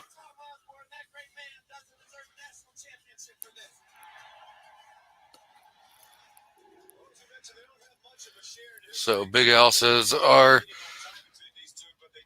unalterable resolution should be to free Sam Adams to James Warren 1776. We have to look into that.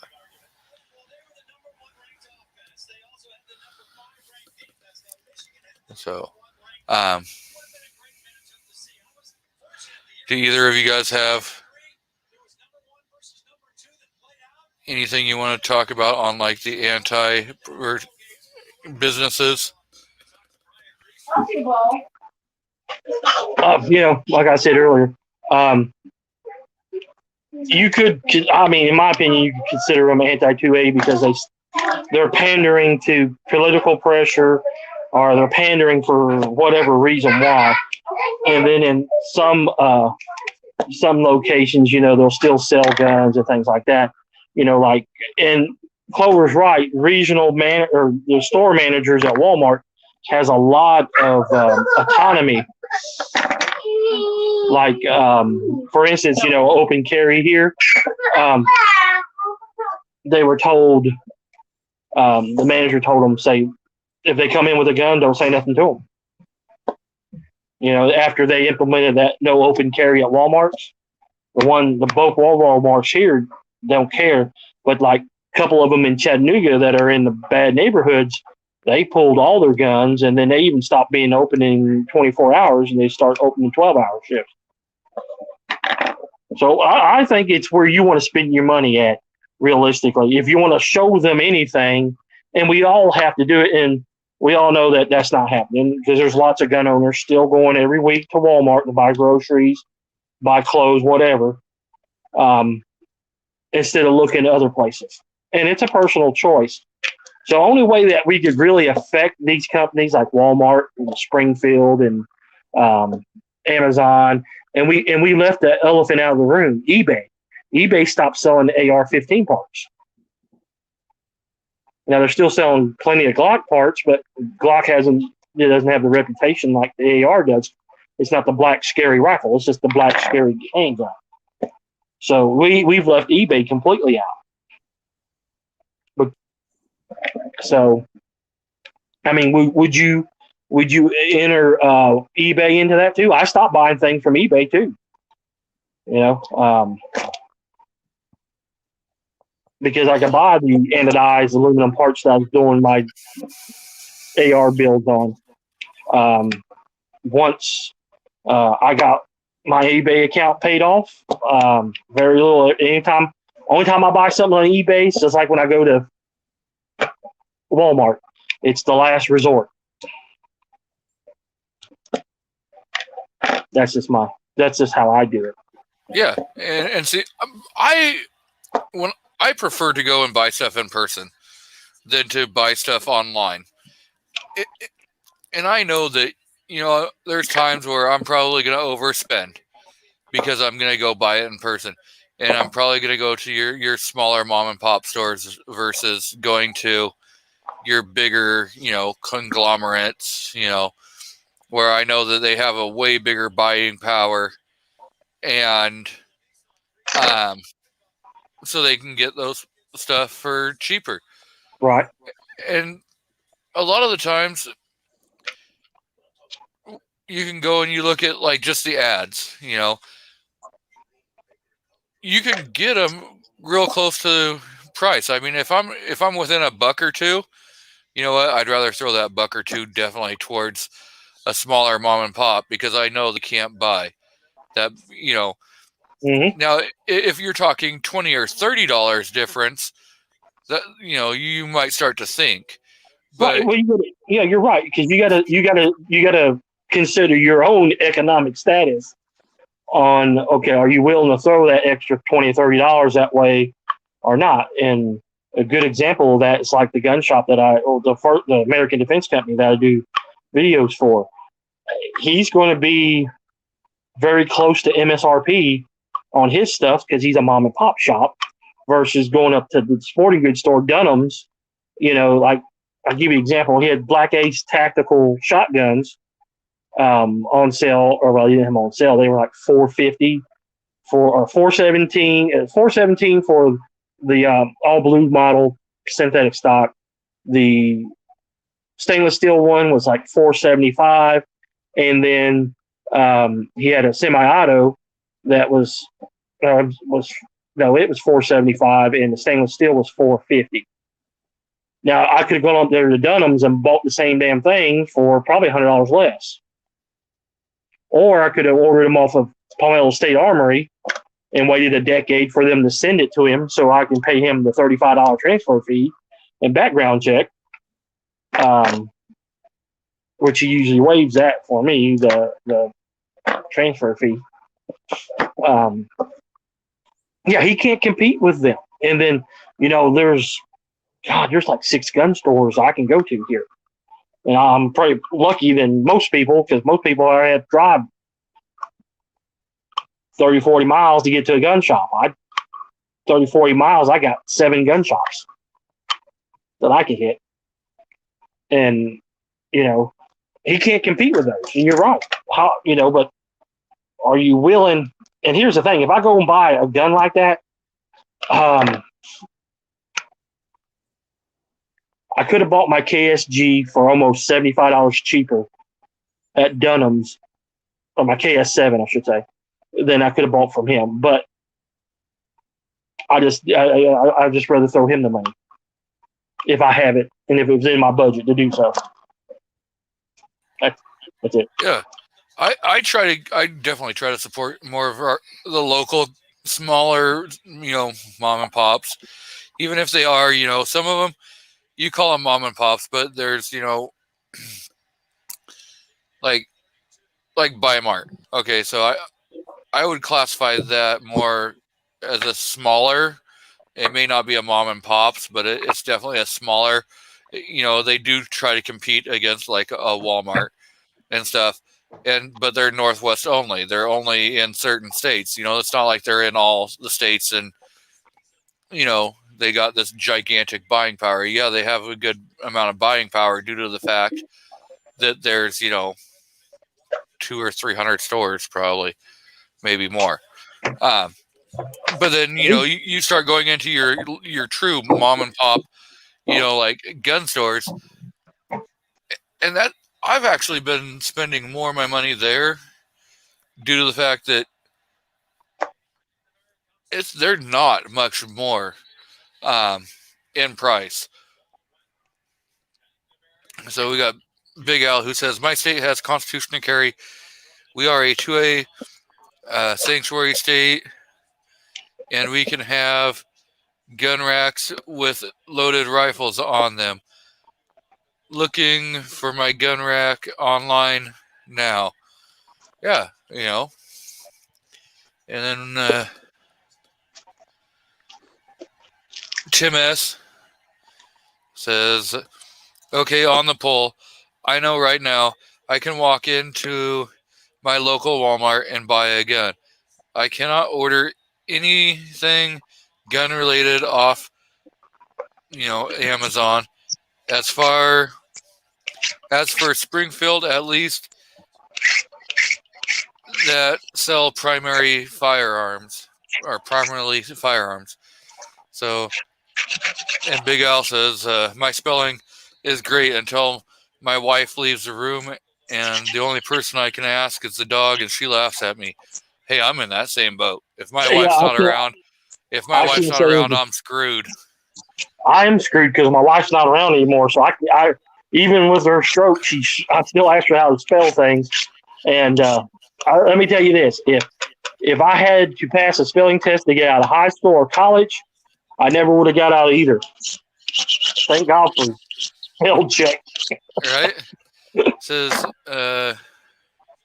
Big Al says, I'm going to hang a couple of cheap shotguns up just because I can. I now can. Could when I was a kid, and I want to show my support to our governor that signed the bill. So, yep. We know he's in Tejas or Texas. He says, same here. I can string a dead cat and hit a few gun stores, and I live in a small town. Yeah.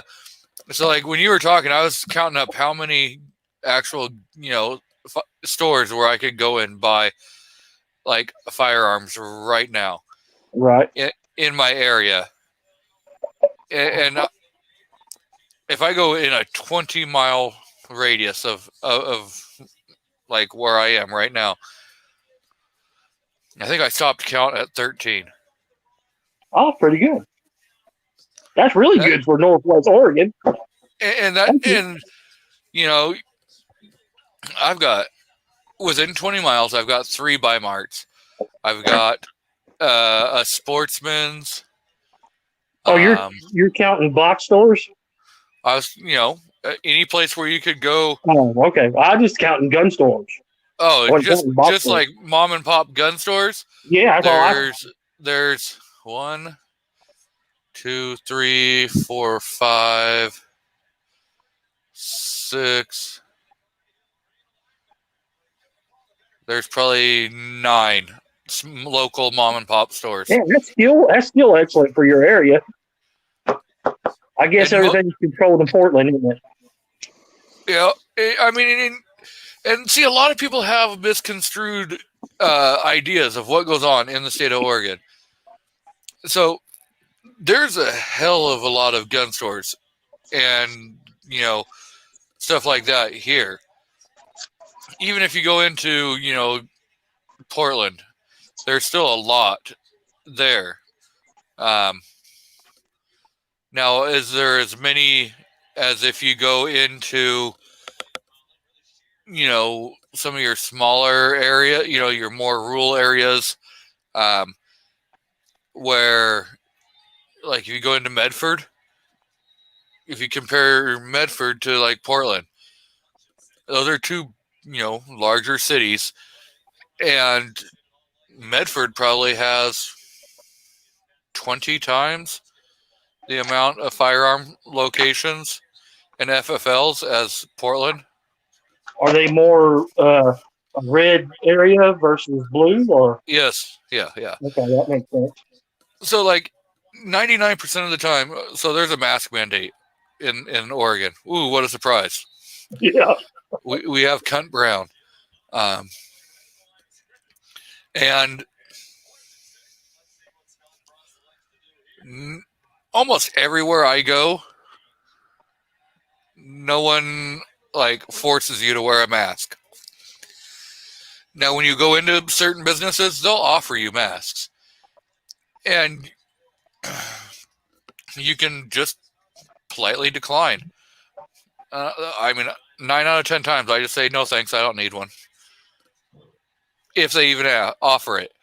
Not 9 out of 10 of them, no one even offers. You know, you just walk right through the friggin' business and they're just like, whatever. If you're wearing a mask, you're wearing a mask. If you're not wearing a mask, you're not wearing a mask. And no one's out there screaming and yelling at you, you know, on either side. I was yesterday, I had to take my car into the shop to have the 80,000 mile service done. And we had to get a loaner car from the shop. Your new car? Yeah. Because you already got 80,000 miles on it? I racked 5,000 miles in 3 months. You're burning the wheels off that thing.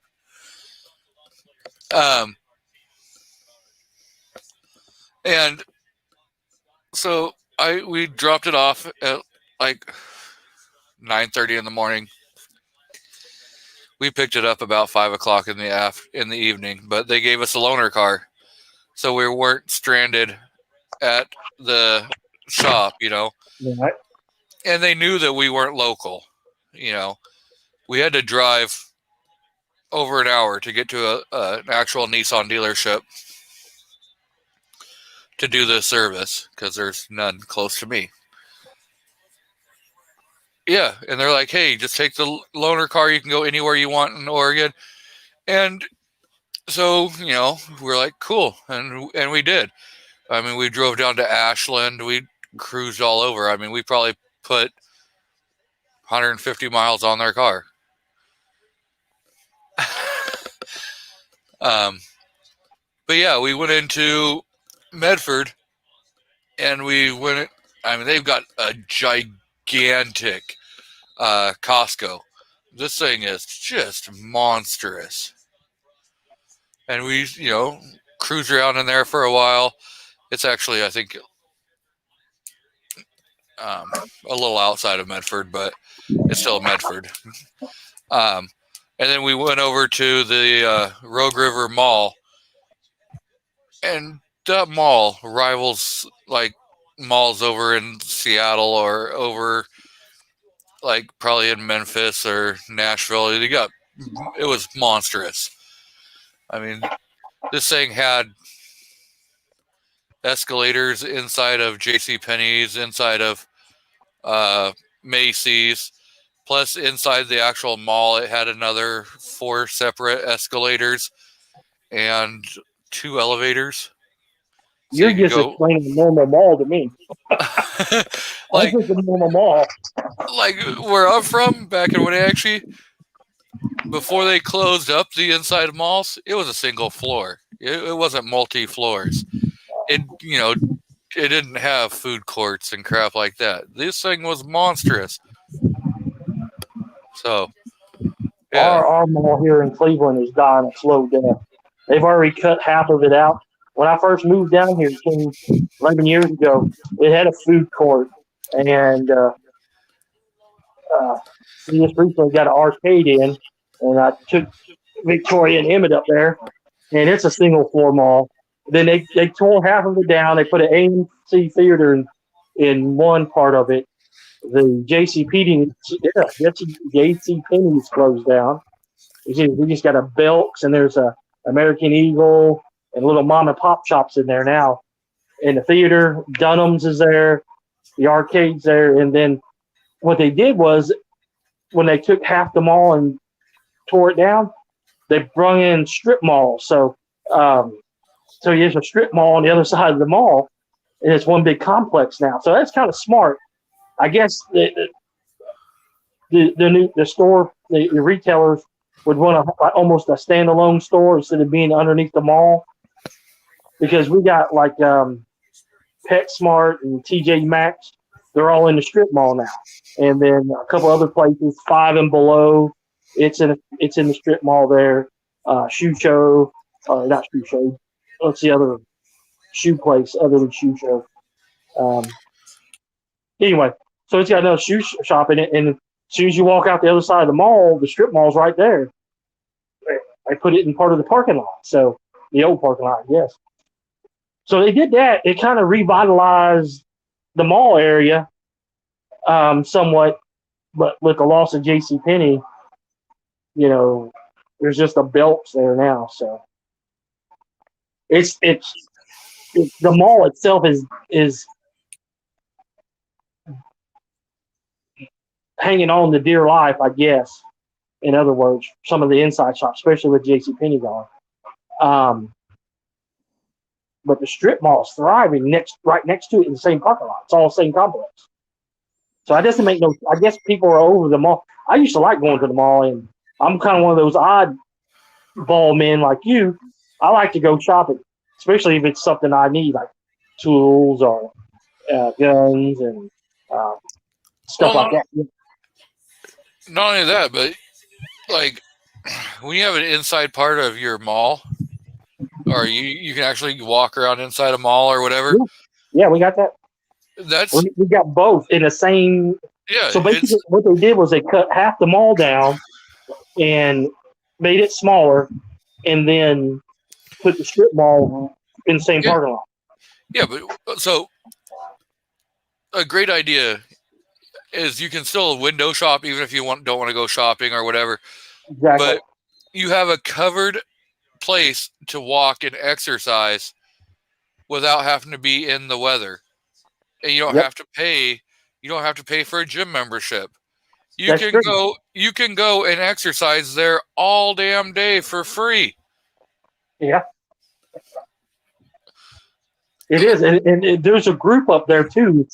They're all usually seniors, but it's like the Bradley Square Mall Walkers or some shit. They got some funny name, and they're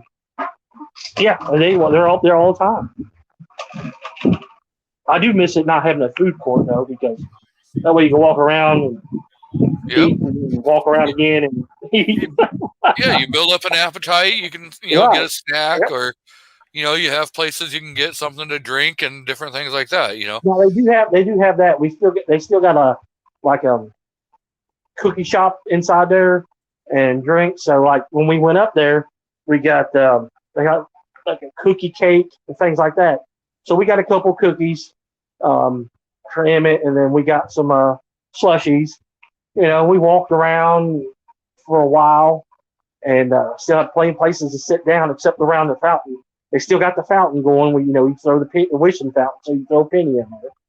So, and next month, next Christmas. In December, Santa Claus goes there, so I'll have to take Emmett up there. And then they do something for each, all the holidays, they usually do something to dress up the inside of the mall to bring in certain things. There's a comic book shop up there. Of course, they got a big, huge space because they do that Magic. They had a Magic the Gathering or Pokemon tournament up there that drew in like 200-300 people. And then the arcade, it's okay. I mean, it's not as good as the one they had originally when I was in there. But they've improved. I think the strip mall is going to save the regular mall right next to it. I really do. I think it's a good idea.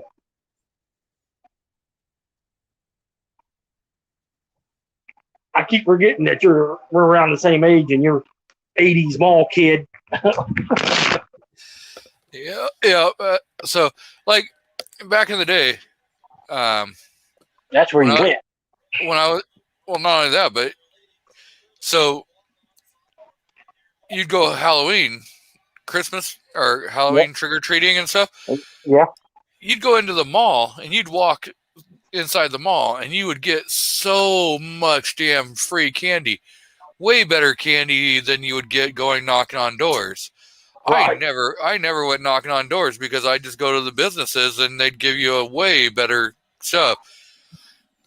Now, when I was a kid, trick or treating, the neighborhood still did it, and the neighborhood.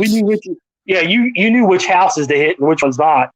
These fools are giving apples, but they're giving Reese cups over here. Who's giving the snack size versus who's giving the king size? Oh no! It's just we just avoided the apple guy. I wouldn't know her anyway because he was a nice guy, and my sister wouldn't. And then she'd go over, she just hit the anyway. It was good times. And then now, like here, see, we have M&M Mars. We have a Mars factory here. So, and that's where my brother-in-law works at. And they sponsor Trick or Treat around the courthouse here. So I'll do a video on it this year. But yeah, so you go around, they have and you get a map of where you go, and you get it's the sample sizes, but you get tons of M&Ms, Mars bars, Milky Ways, Reese Cup, all the good stuff, and then all the Good bars. No, wait a minute. They give the small ones out. Man, those Mr. Good bars were Yeah. probably my favorite back in the day. Mine, I like Mr. Goodbar, but my favorite one was whatchamacallit. That's the name of it, whatchamacallit. Oh yeah, those were good, but And that was the one I was always attracted, or even now I have to walk away from them. I don't need those. I don't need that type of chocolate energy. I'm just not a caramel fan. I've never been a huge caramel fan. It's a little bit of caramel. It's fine with me, and that's got a little bit in it, like a Milky Way. Good God, I hate Milky Ways. It's got way too much caramel in it for me. But the whatchamacallit's got it's got a mixture of it, and then they give out Kit Kats too, but they give out the full size Kit Kats, the king size. That usually people hit them up real big, and then they usually run out early. So you got to get down there early. And then, of course, being in Tennessee, Halloween is usually, you don't know what it's going to be, but it's still usually around 70 degrees. Not like that it was up there when I was in northern Kentucky when Halloween was like negative 30 sometimes. Snow 6 feet on the ground. Yeah, I'm still going out snow. We're still going out trick or treating. Costume soaking wet, you get hypothermia. So I see we got Carolina EDC out in the crowd. Welcome. Yeah, so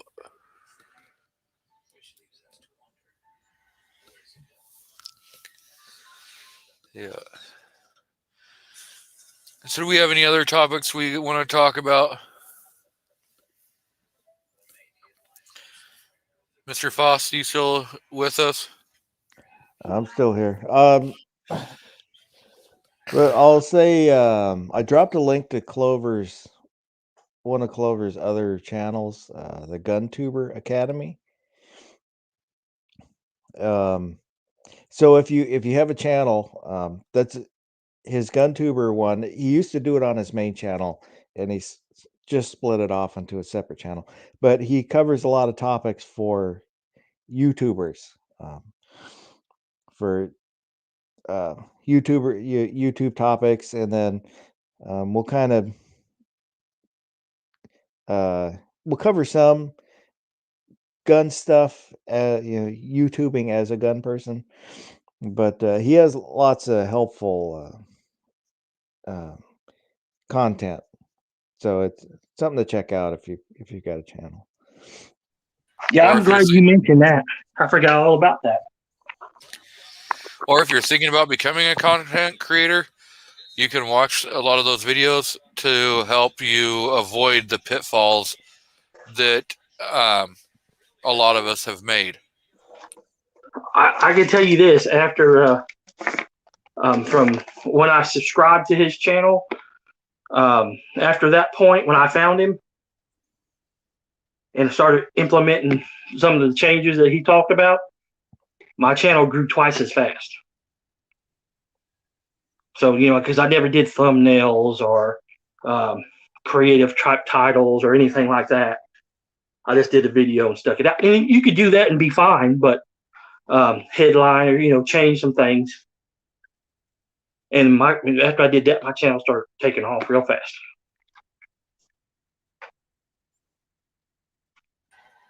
So I have no clue what this is.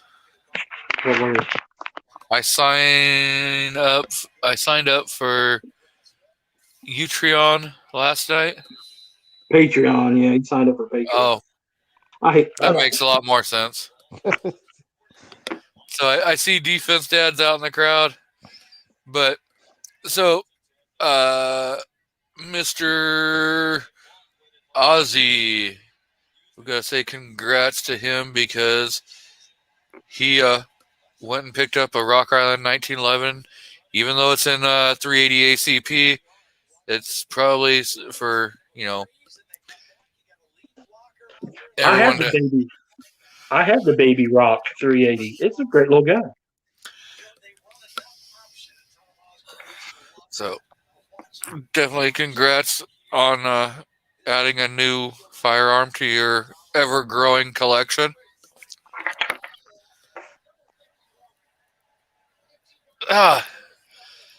He says no. No what? Utreon is a new platform like YouTube, gun-friendly. Is new. You can stream from StreamYard. Oh, Huh. I'm going to have to look into that. I've never heard of it. no, I haven't either. I got a Gab and a Parlor and Odyssey. You can show firearms. Huh. on live stream is what he means, right? Yeah. Oh, well, here's one good reason to go over it then. I know. I'm going to have to send him a link so he can come in and talk to about this. Because this might be something a little more, yes, live stream. Cool. Yeah.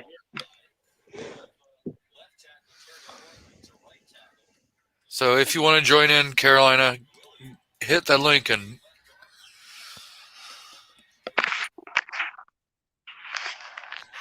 so yeah. I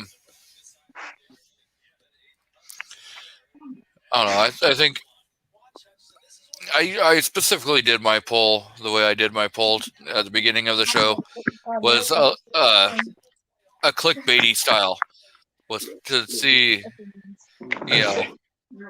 how a lot of people were feeling. What are you doing? I'm gonna go pee. Oh. Go mute me. I hope they didn't hear that. Oh, they did. Amen. Hey, Bubba. Mr. Carolina, welcome. What's going on? So, you want to explain this little new platform to us and some pros and cons that maybe you have come across already? Well, I just found out about it watching John Crump and Flying Rich last night. And it's a new platform, just fairly new. They still got some more things to do. They don't have the live chat yet. They're implementing that later on. You can't comment. You can live stream, but you cannot really comment unless you're watching it from YouTube, but you can transfer to them and kind of like, okay, let's start on YouTube, 30 minutes, we'll continue live streaming on Utreon, and then you can do whatever you want live stream over there as far as showing firearms or whatever you want to do. Is gun friendly. It's, like I said, it's practically new. They do have an app. They will do the transfer all your videos as well, just like they do Gun Streamer. Okay, Dad's back. So, yeah. Huh.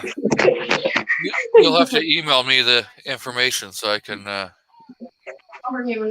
maybe go ahead and look into it and possibly set up an account over there. Yeah, like I said, it's fairly new. I mean, like I said, just started. I don't know how long it's been out now, but they're still working on it, and they're going to do ads and stuff, just basically just like YouTube. But the setup is pretty neat because you can minimize the screen while you're watching and can still search other channels within the platform and still watch the little small screen. If you're watching a video or live stream, you can still, it's pretty neat app, pretty neat platform. Not many people there yet, but there's a few. Iraq veteran is over there. I think it's Mr. Guns and Gears over there. and the bigger channels are kind of moving in.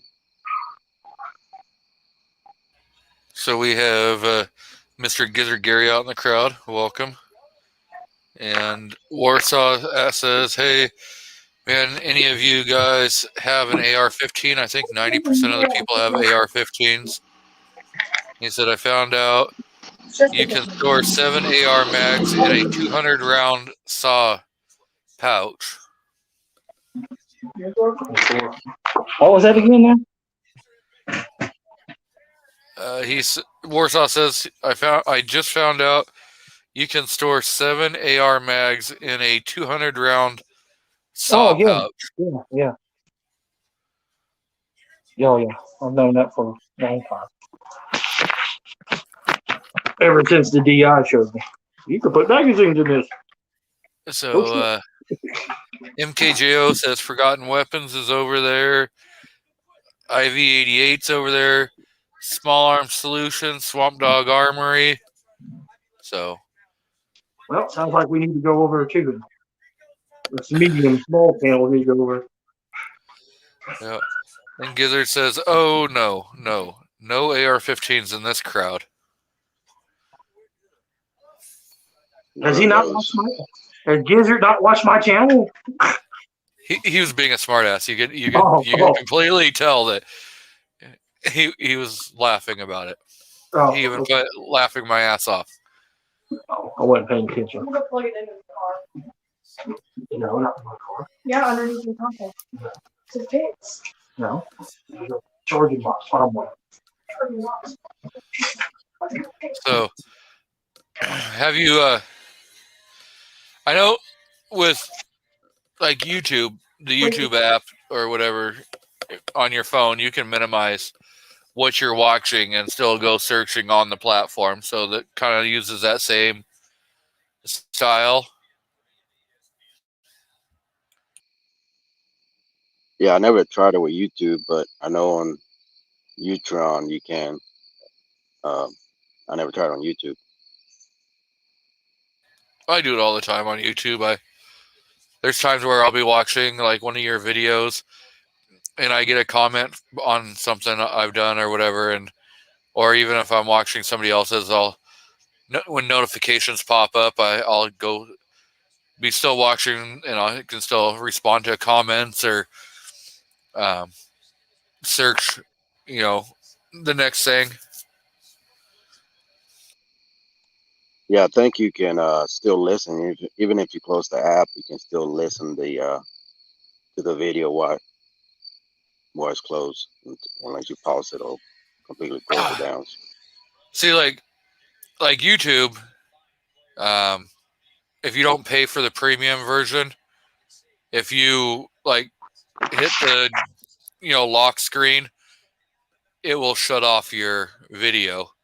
So if you can be watching my live stream, which goes on for 3 hours or whatever, and you can lock your screen and just listen on headphones while you're doing housework or whatever you're doing, that'd be a great option for people that just would like to listen to podcasts,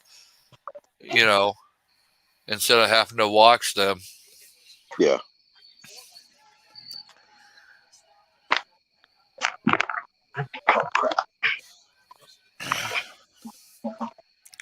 So I see Keith Gregory is out there, and Gizzard says if you don't have one, you should get one. And then he says he's still working on his second. Second what? AR. Oh, he's coming late to the crowd. I didn't have an AR till a few months ago. I know. And the only reason why I have one or had one was based upon proving that I could do it, and I was not a very good fan of that platform. Oh. I bet you don't like bolt action rifles either. That wasn't enough sauce. Oh, I love bolt action rifles. There's a difference. I don't know. It's, Now I wish I could stay up and get on that Mill Cert con. Or that's what got me into. Well, reenacting got me into guns, but well, I remember the glory days of getting cheap World War II rifles. yeah. So Gizzard, one thing a lot of people know about him is he was late to the game. He didn't get his first handgun until he was 55. So now Yeah, he's he- 105. Well, grew my up dad with didn't get it. shotguns and rifles. My dad didn't get his first handgun until last year, and he's 62, but he had rifles and shotguns before. And I do believe, Gizzard, there is a link in the crowd if you want to come on here and tell me how much of an ass I am.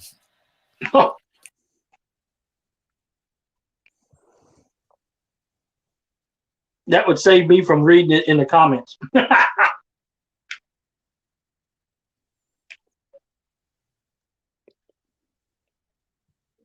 He says, I'm 61, 3 months or so from 62.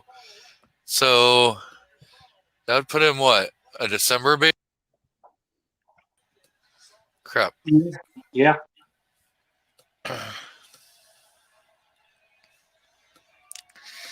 January. This is October now. Well, it's so somewhere between December and January, something like Yeah. that. Yeah. So defense says couldn't get used to all the bullets hitting so close to the bullseye, so he went back to his AKs. Yeah, that's misconstrued. I'd say you'd have to go shoot a target and show us, but you can't do that now to prove him wrong. Ah!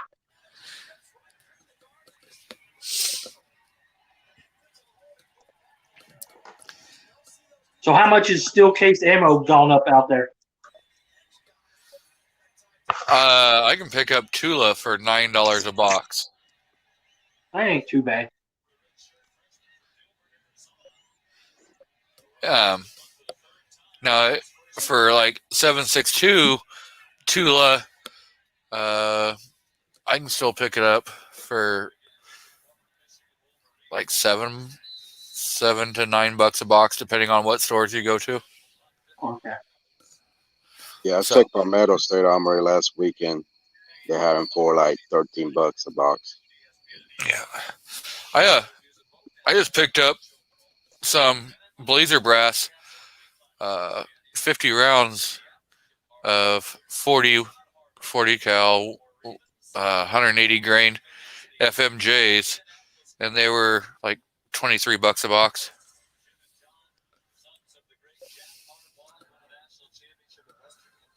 So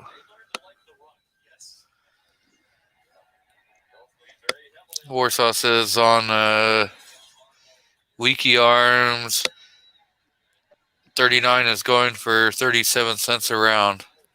Woo-hoo. Yeah, it's crazy on online sites.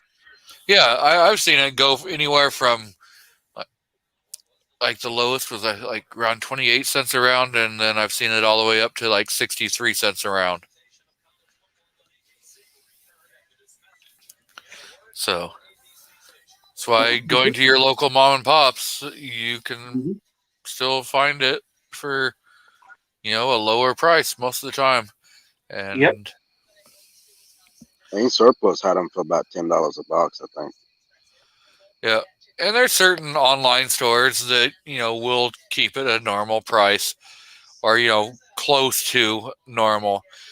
But yeah, if you can't, because I like back when all the other ammo was just extraordinarily high during the scandemic.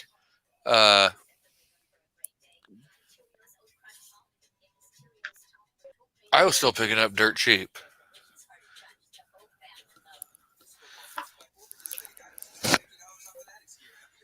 Yeah, I think the American Defense, where I do videos at, they're still selling it for $7.99 a box. So mandatory carry says my store is 50 cents a round, and yes, I meant surplus steel case. And Some places are like that. Burnaby is being a jokester, says cheaper than dirt has it. Has 7.62 by 30 for $40 a box. Is that a good price? Yeah. It's a great price for 7.62 by 30. By 39? No.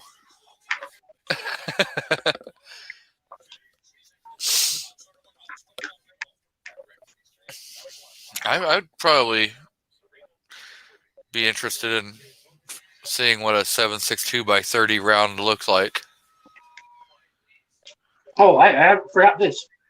I got a couple of emails from people off YouTube asking me to do a video on converting an AK-47 over to 223 or 300 blackout. Barrel swap and a few things, but yeah, it could be done. Yeah, but why would you want to bastardize a great platform? So I can get you mad? No. I told him, I said, yeah, you want to send me the AK and the parts to do it? I don't have a problem. I like to see how one would run in 300 blackout. I don't think they even make one in 300 blackout. So it wouldn't be that hard, actually, due to the fact you're still running, both of those are 30 cal rounds. The 7.62 by 39 and the 300 blackout are both a 30 cal round. So that wouldn't be you wouldn't even probably have to do much of an alteration. Actually, you could probably just run the same. If you're running brass case, you could reload and, maybe a little bit of your barrel. You'd have to look and see what your barrel tolerances are. If you could run because every bullet has, what your ogive is and stuff like that. So, if you're running your 308, your 30 cal. Yeah, you had .308 versus .312.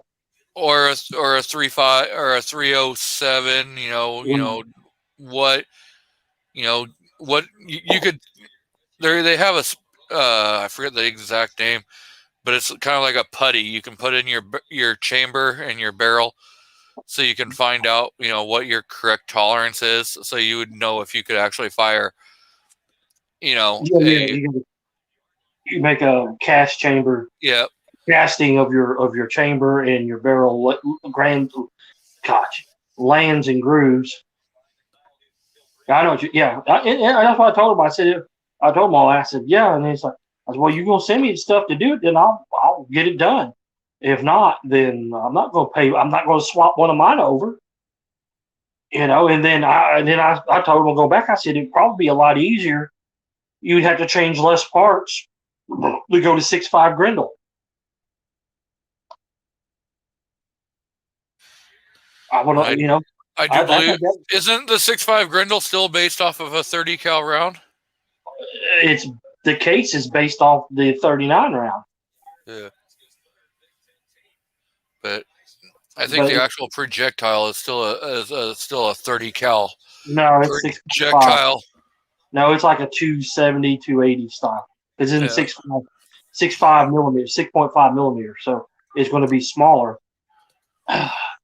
But you could, in a pinch, if you got 6.5 Grendel base or ammo, and say you're out of 39, there's a possibility that you could form the cases to 7.62 by 39, and then if you have a lot of brass ammo, you have a lot of brass cases at that point. So there's one way to do it.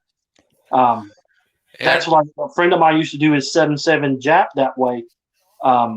He would load up the 312 diameter bullet in a 30-06 case, and then shoot it out of the 7.7 Jap, and it would fire form the case to the chamber, And then voila, now you had good brass next time around. Yep. Cheap And brass too. Rich White does point out that you can just buy a 5.56 AK that's already, a Polish or Yugo made. Right. Yeah, So, yeah. And I mentioned that to him as well. I said, they're making them out. They're out there. But yeah, I mean, this guy was set on converting one of his. I was like, damn, that's just a waste of time, really. sometimes that's just more money than brains. True. That's why I try to explain it to him. So I it is mean, what it is. Galil already offers a 6.5 Grendel. They offer a 2.23. Right. There's other, Hell, they offer a variants. 3-1. Yeah, there's other variants that are offered by different manufacturers, that are on an AK platform. And it comes down to preference. And I'm just going to keep saying that anything other than a 5.45 by 39 or a 7.62 by 39 is a bastardized weapon. If you try calibering it and anything else. Now, you go to the fact that, yes, they were manufactured in other calibers, and it is what it is. I just like to, really piss people off. Yeah, never have. But yeah, you're right. Except for the bastardized part. Because let's say it ain't gonna happen, but 7.62 by 39 dries up, before the ammo manufacturers here can catch up to demand per se. All those AR owners that got AK or got 7.62 by 39 uppers can just swap them out for 5.56 and keep on going. I mean, that's the versatility and that you get out of a platform like the AR. You can't do that easily. It's not easy to do that on an AK. And you got to think about it too. The AK is a good decade and a half older than the AR platform. A lot of people forget that. The AK's been around since 47. I mean, it says it right in its name. Right, exactly. And God, you take one of those anti-gunners that don't know nothing that just sprouts all that crap about, oh, you don't need no gun, you don't need no AR-15, and then tell them, the AR-15 came up in the late 50s. It's a product of the late 50s. It wasn't even around when it was around before we landed on the moon. After the Korean War, well before the Vietnam War. And that kind of, you got to sit back and think about that. I do every once in a while thinking, AR-15 up to date, blah, blah, blah, this, that, and that. And I'm thinking, damn, this thing is almost 70 years old.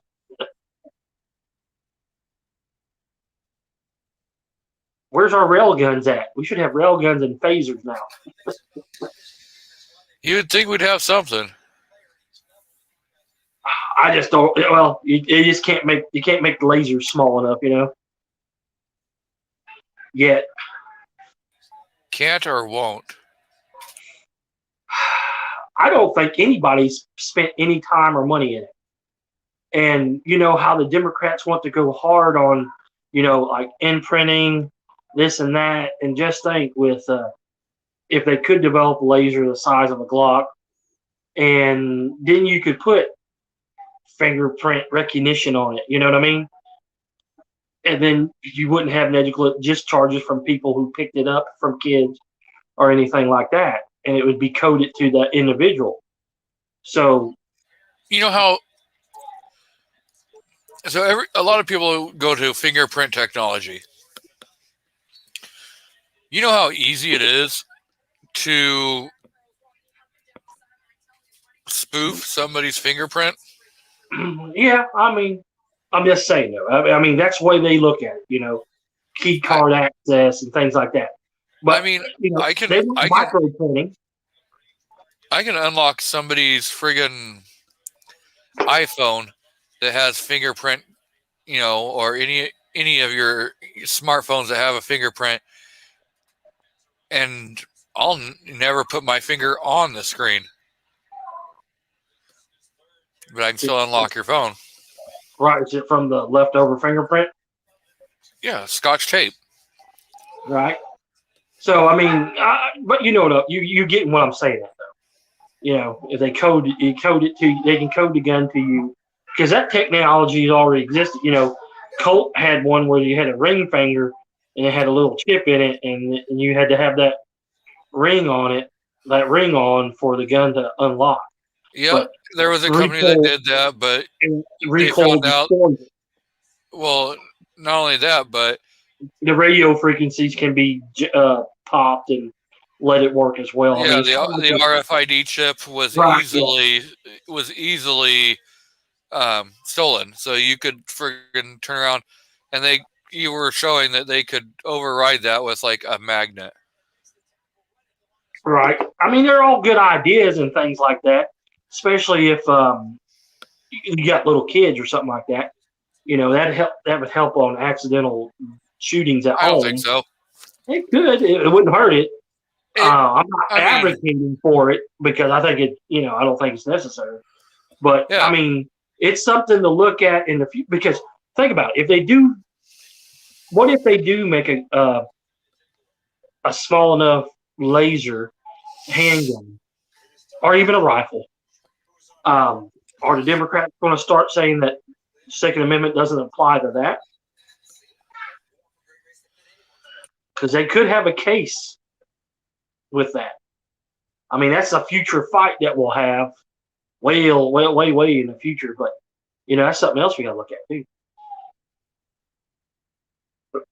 Do you want a laser versus a regular firearm? I mean, if you was using the matchlock with the little smoking ember on it all the time versus percussion cap, that's a big leap in technology, especially compared to today's modern weapons.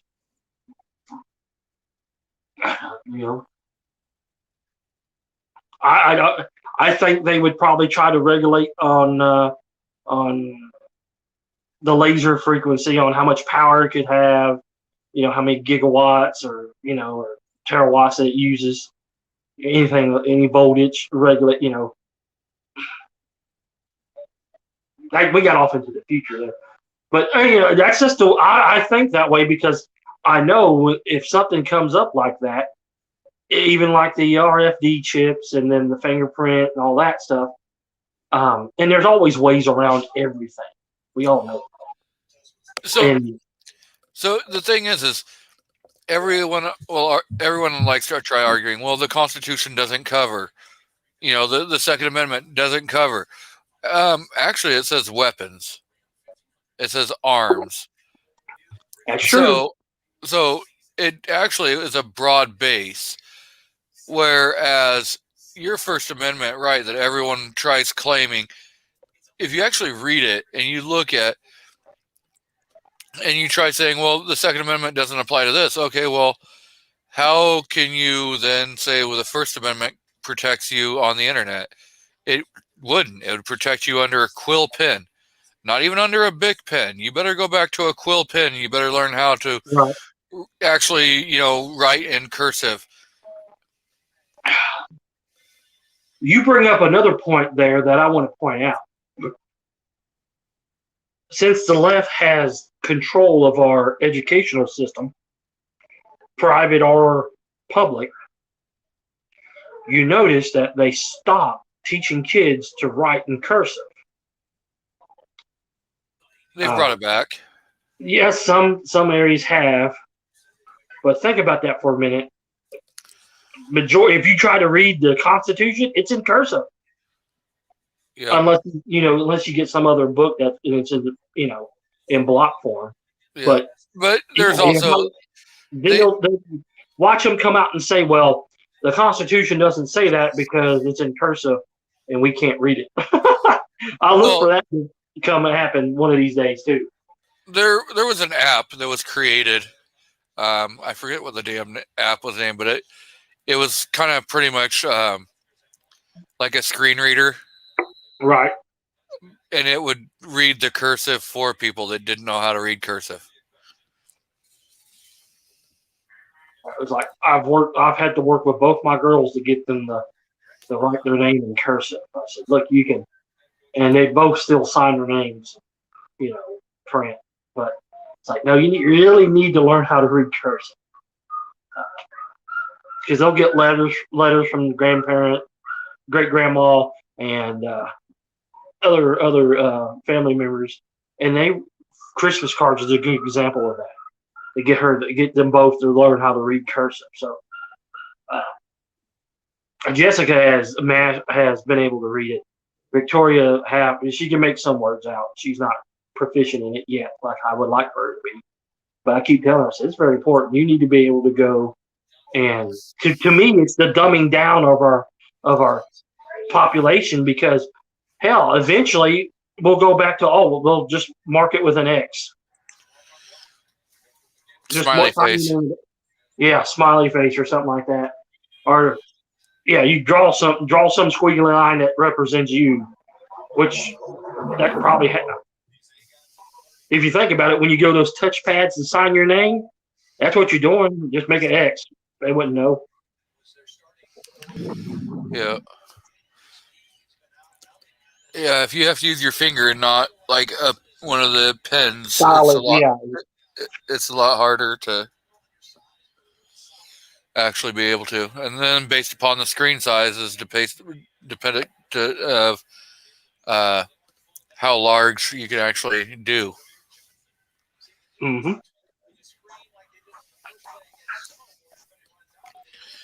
Like the one I had it was a touch screen yesterday at the dealership, but it was like 2 inches by 2 inches. Yeah, and you're supposed to sign on this with your finger. You got a bunch of jumble lines on it. Pretty much, you just put your fingerprint on there. Yeah, there you go. They want that eventually, right? Yeah, that's what they want. They want and realistically, it would be easier because it's kind of hard to. Well, no, it's not. You can always lift somebody's damn fingerprint off, but what they're going for, and there was a story that was, I think it was done by 60 Minutes, but it was buried, and it's been pretty much hidden on the internet, where they had like a microchip that they wanted to implant, and it would tell if people had, were going to get COVID within the next like 72 hours or something like that. And so they could use that same, chip to then, okay, well, now you're just going to put your, the back of your hand up against the reader, and that's going to, be how they identify yourself. There's so many dangerous possibilities for that to backfire. Yep. There was a company, I forget who the company was, but when the microchipping was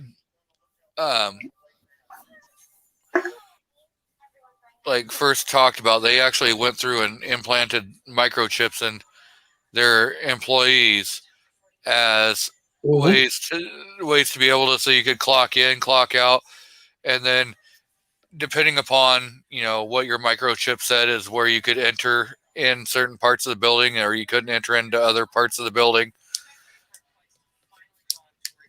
Right. Yeah. I want to say it was Microsoft because of Bill Gates' crazy ass, but no, it was a smaller company that it was like a tech company or something. I forget, but about 3-4 years ago. Yeah, it was. Yeah, I remember that. I don't 3 to remember 5 years ago, something like that. Yeah, I don't remember the name of the company. And but yeah, there's so many bad things with that. I mean, realistically, if you want to do something that is almost foolproof, is even if you're blind, this could work for you. Eye scans, retinal scan. And that'll be real hard to get. You'll have to have somebody's eyeball to be able to get over that. But you can still, but you still got the hacking. You got to worry about the hacking side of it. Well, So, even that, with a retinal scan, it wouldn't be that hard to actually, kind of spoof that. Because if you had a picture of somebody's eyeball, I don't think it'll scan off a picture. I don't know. I don't. yeah, I've seen retinal scans before. And certain retinal scans, when they actually are doing the retinal scan, majors if there's like blood flow, right? So and so if there's no heartbeat, or if you want to call it that, it wouldn't recognize the actual, because then it says, "Oh wait, somebody's trying to," Right? Yeah, you're not having blood flow through the eye, so then. But that technology is high dollar, and there's no way they could implement that exactly nationally without spending billions of dollars on that. So I mean, they can't even give a vaccine out properly, let alone implement that. So we got Gun Loving Grandpa out in the crowd, and Mandatory Kyrie is talking about. He says Papa Carey needs me for something. So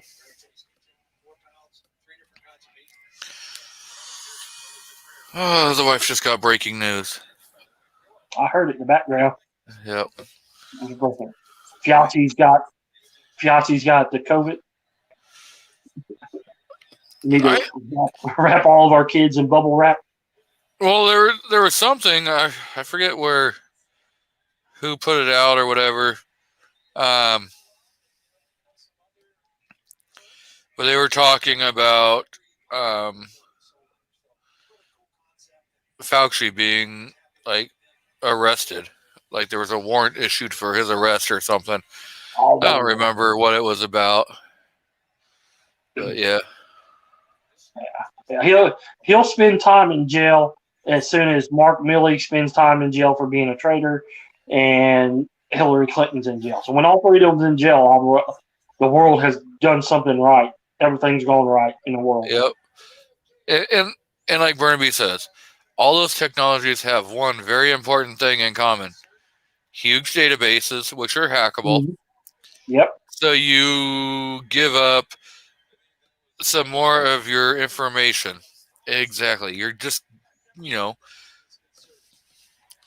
to go back to just less of some technology is okay, but most of it is just gone way over the top that we don't even. Yeah, we don't need that. Like all the data things, they need to roll all that back. Yeah, we'll get to the point where some level of technology will just be oppressive, for lack of a better word, authoritarian and oppressive. I mean, we're all the blue states are really oppressive now and authoritarians, and it puts a bigger, and it's not the whole left either. It's just the far left and the communists that they have, socialists, that do all this, that run the party, and then the center Democrats that are like, well, no, that's just going a little too far. They stay quiet. They just comply. Or they do like what was, I think, Yang? Was that who it was, woman? Yeah, he left the Democratic Party. I knew that was going to happen. Yeah, when he left the Democratic Party and he created his own third party now, where he calls himself Progressive Party or something like that. I forget but yeah, he's gone away from. He says that they're too far, crazy, and some of his universal base income theory of giving everybody $1,000 a month. I was like, Was it 1,000 or was it 1,200? I think it was 1,000. I think I think during his run for president, he was saying 1,200 a month. That I don't doesn't know. really matter. I don't know. Either way, he was. And here's the thing: how many people out there? And if you think about this, after taxes, they bring home $1,200 a month. Why the hell would they work then? I mean, What were you saying, Mr. Foss? Oh, I was just saying that 1,000, 1,200 doesn't matter. Same idea. Yeah, exactly. Yeah, it's just $200. Well, It's just $200 and $18 trillion. well, the fact is it's just socialism. That's all he was pushing for. He was pushing for a socialized, They tried that in Finland, universal base income, and what I said happened. People stopped working. Making as much as they were. I mean, $1,200. That's more guns I could buy.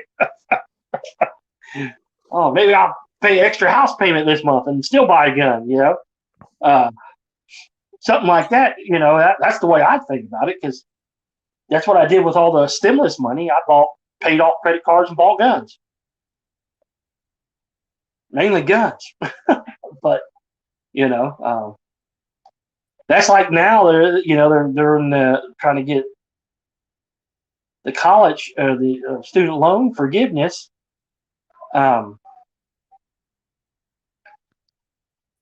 Realistically, I look at that as an investment in ourselves.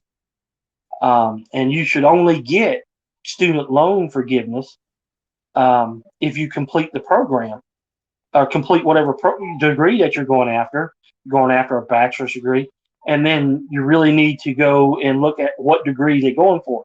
If they're going for gender studies or 18th century French poetry as their majors, you're not getting no forgiveness for that crap, because there's no jobs to employ you in those fields. If you're going to go for history or business or being a doctor or a PA or something like that, I can see doing that.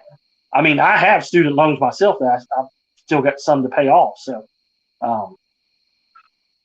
they do already do that for teachers and doctors and stuff like that. Like for police, anybody who works in public service or for the government, like a lot of doctors and stuff. But I saw a report not too long ago where only 25% are approved that apply for it. Not all of them are getting applied for or not getting done. And I can see that. And then here's the thing. Then you got all those people that did pay their loans off. Well, they're not going to be happy campers.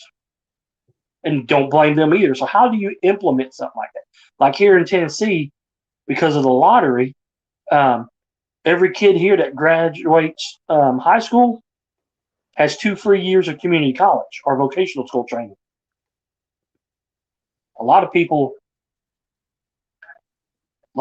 took advantage of that. Now, I'm not eligible for that because I graduated in Kentucky. So I was out of state, so I didn't get anything like that here. But they do have like the Hope Scholarship that they give out here, and man, all you had to do was keep a 3.0 average, and every 6 months you get $2,000 from the lottery. That's another money from the lottery too. That's pretty interesting and a good idea. Yep. And then even now, I'm still thinking about going back part-time, so I can go back part-time and finish my bachelor's degree, because I'm only like 4 classes away from having my bachelor's degree in business management. And then the college that I've been going to would have, if I wanted to take my master's, they would pay for it. So I thought about that. I'd have to go part-time at work, but since I don't have Jennifer no more, But yeah, I could do that in part time and pay everything. Wouldn't be able to buy any more guns, but maybe For a get it temporary purpose. right for a temporary purpose for a better, associate. My 2 associate degrees had gotten me very far in life and done very well. My first one was in the automotive field, and I worked as a mechanic for 16 years. It paid itself off. The other one's in history. Probably should have got something else, but I did minor in business. So, but they got programs for that. A lot of states have these programs, especially if they got state lottery. Kentucky was another one. I went to school. When I went to vocational school in Kentucky, it was completely free because of the lottery program and Pell Grants. There's a lot of opportunity out there. You just got to, that's like, oh, well, a lot of these people don't know this and that. That's because you're too damn lazy to look. There's tons of Pell Grant not being claimed. So Carolina posted he'd be happy with $1 million. Anymore, $1 million isn't that much. I mean, when you're factoring that a good house, depending upon where you're at, so let me caveat that, because you can go to other areas and you can get the same house for the cheaper price, yeah. For a way cheaper price. Well, you got to look at on average, a 3-bedroom, 2-bath house is averaging across the entire country is going for right around $250,000, and that's without any property. Now, if you're throwing property in there, you're probably pushing, $400,000. I can tell you that I paid less for my house than $250,000. Well, yeah, mine was like $116,000, and that's after I got into a bidding war. Yeah, and then that was how long ago? 4 years ago. 4? Yeah, been here 4 years. Yeah, in this house. But you're right. My house somewhere else in the country would fetch $250,000 easily. And then again, if you go back to just not that long ago when the housing market was booming, mm-hmm. $80,000 homes on any other day of the year were fetching $250,000 in a lot of areas. A house that would have been $80,000 was getting $170,000, so well over double what they're truly worth. They were fetching as a profit margin.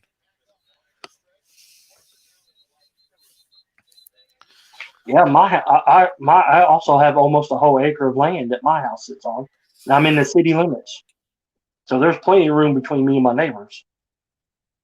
And but here, houses don't last long in my area. You put them up on a week. Sometimes they're gone within 2 days. I mean, they get snatched up pretty quick. We're only about 20,000 in the city. There's only like 150,000 of us in the whole county. So that's not a lot, and we're a pretty large county. But you take a house, like I was looking at houses in the $250,000 range, $120,000 to $250,000, and I looked at different areas in the country, and for like a really nice 5-bedroom, 3-bath house sitting on 40 acres of land was going for $180,000. I'm like, damn, that's pretty cheap. And then I look and I'm like, okay, I can get a 2-bedroom, 1-bath, like 700 square foot house for $250,000 that's sitting on like a 7,000 acre lot or a 7,000 square foot lot. You're like, Right. wow, come on, look at the difference. And that's all it is. It's your market, you know? Yep, you're right. I do wish now, especially since after I started the YouTube channel, which, by the way, it's been 3 years this month for our YouTube channel. I wish I would have got the house out in the country now. So if you look at like when my YouTube channel was created, it was like 2008. When did I actually start becoming like active and actually doing something? You know, it was probably like 2 years ago. Well, see, I started a YouTube account just so I could watch stuff. You had to be a member of YouTube to watch it because it's age blocked or some crap like that, like back in 2008 too. So yeah, if you look at my channel, it says 2008. No, I hadn't done anything with it. Well, I didn't even have a channel. I just created an account. So I really didn't do anything until 3 years ago. Okay, so I produced a video in 2008. Oh, okay. It was my buddy. I think maybe it was 2012 when I put my first video out. Yeah, I think it was 2012. My buddy was getting ready to move to South Dakota and go to work in the oil fields. And we were moving to South Carolina. And so we all went to a local bar, and we were, just having fun and everything. And so I decided that I was going to play Screw Your Buddy, and it was karaoke night. So I put his name down to sing I'm Just a Girl. That's funny. And so then I videoed videoed him singing I'm Just a Girl. And that was the very first video I put up on YouTube. And I sent it and I posted it to his Facebook page. It was that was the whole reason why I did it, just to, kind of be an ass. You'll never find that video because it's locked down on my page. You'll never, but it was a pretty funny video.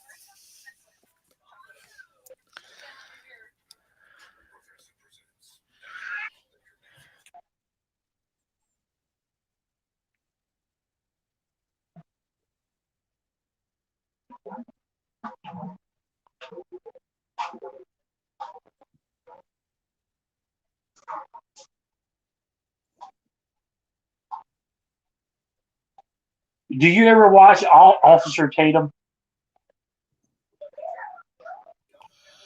Every once in a while, I watch some of his stuff. A lot of the stuff he does, I think, is kind of clickbaity style. Yeah, it definitely is. I'll give you that. Somebody else I used to watch and then I got tired of it, was them Hodgworth twins. The two black guys. Oh, the Hodgson twins? Yeah. I used to like watching them, and then, man, they started getting the same way with all clickbaity, and they just mess around too much. You want to talk about the news, you want to talk about the situation, let's talk about it real quick, and then you can get to cutting up and joking and all that. But I don't know. I just unsubscribed to them. I thought, well, they're just getting clickbaity.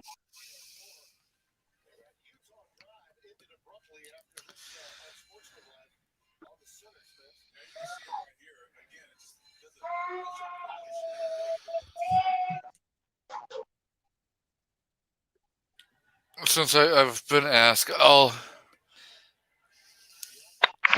go into my videos and I'll attempt to find this video. I think I've seen it. Yeah, I had it live for quite a while.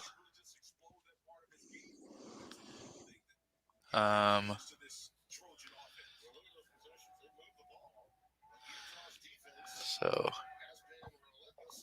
Yeah, I guess I've had my channel since 2013. wow.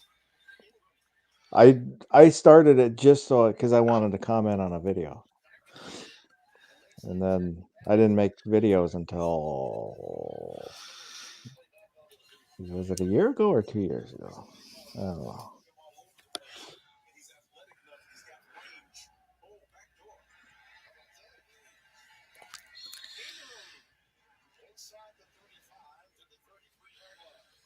Okay, so here is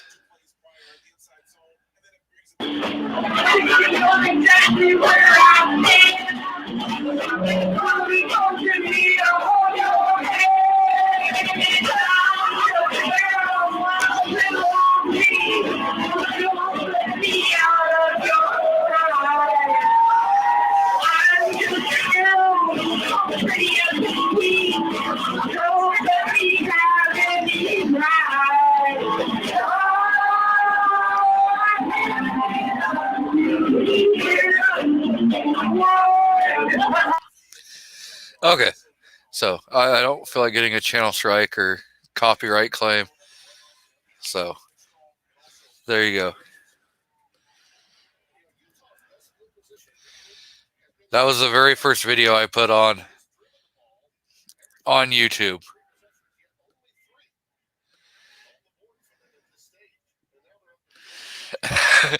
Artax says, wow, I could have gone without seeing that. Okay, back in the day, that was a great friggin' cell phone video quality. Today, that's crap. Yes, his career as a singer was over well before it started. But you got to give him credit that he was up there singing a song that says, I'm just a girl.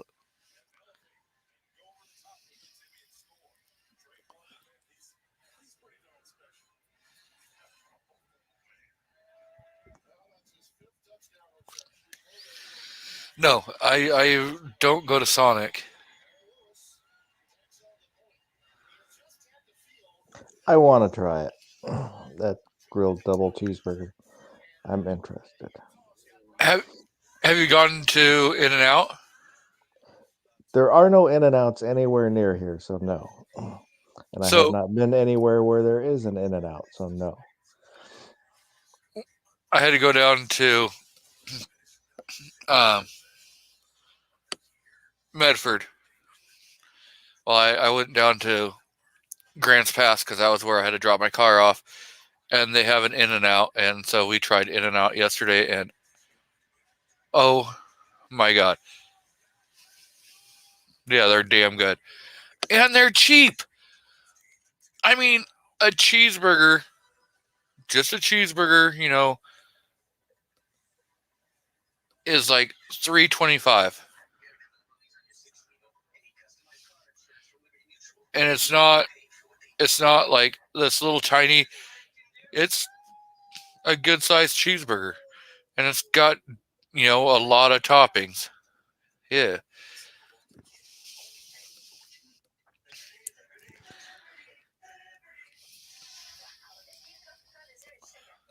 So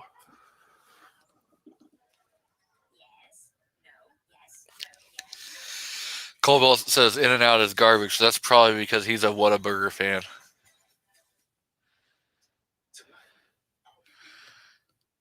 And there's no Whataburgers around here. So if I make it somewhere where there's a Whataburger, I will try it so I can actually say which is better.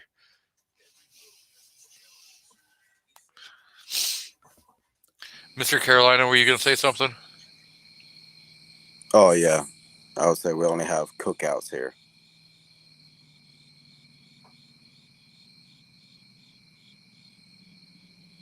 Yeah, like your backyard barbecues? No. chain of restaurant, fast food restaurant called Cookout. Yeah, never heard of them. You ever go to Dick's? Never been that. Well, Yes. Yes, I have sorry. been. There was a place, I think, for the longest time was only in Seattle. Yeah, there was one in Spokane too. Yeah. But Those were pretty good. We and they got were one in cheap. Myrtle Beach. I wonder if it's. It's probably not the same. It might be the same company, I guess. But yeah, he. I did try one of the burgers from Wahlburgers in Myrtle Beach, and they're not all that. Oh, the Danny Wahlberg company or whatever. Mark Wahlberg. Yep.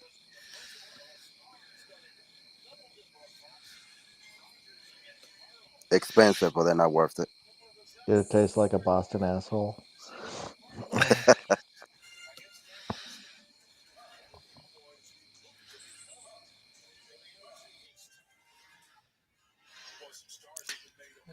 Mandatory Carry says that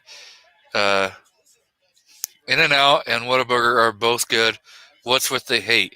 For some reason, you have to choose. You can only be one. You can only like Whataburger or you can only like In-N-Out. I guess there's a line drawn in the sand, and you'll be banned from both restaurants if you don't choose one of them.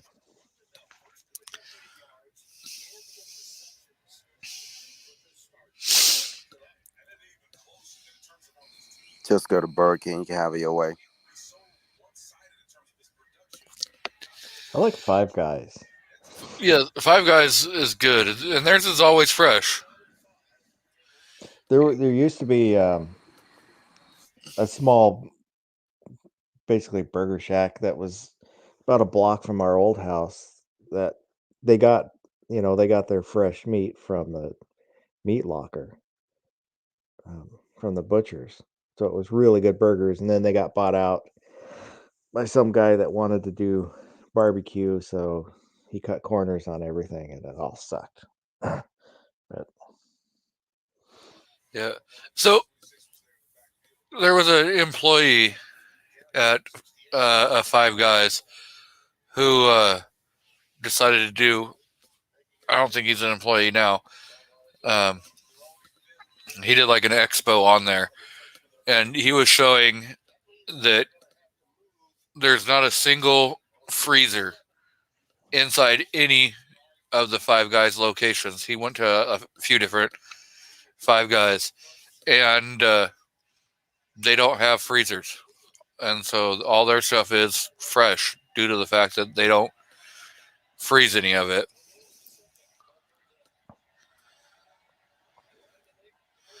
And they are spendy. I mean, Five Guys isn't like super cheap.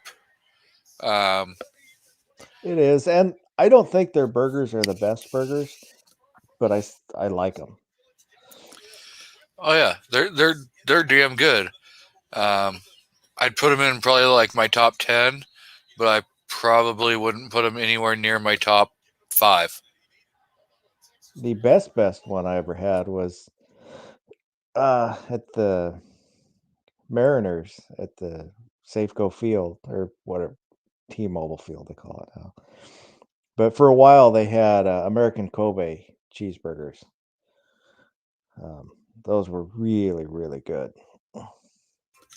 So the best, probably like cheeseburger kind of thing that I have ever had was a restaurant in Pullman, of all places. And yeah, Not they Cougar had, Country. I think I don't remember what it was called, but they had these big, gigantic hamburgers. I mean, they were friggin' gigantic, and they were pretty darn cheap, and they were pretty tasty.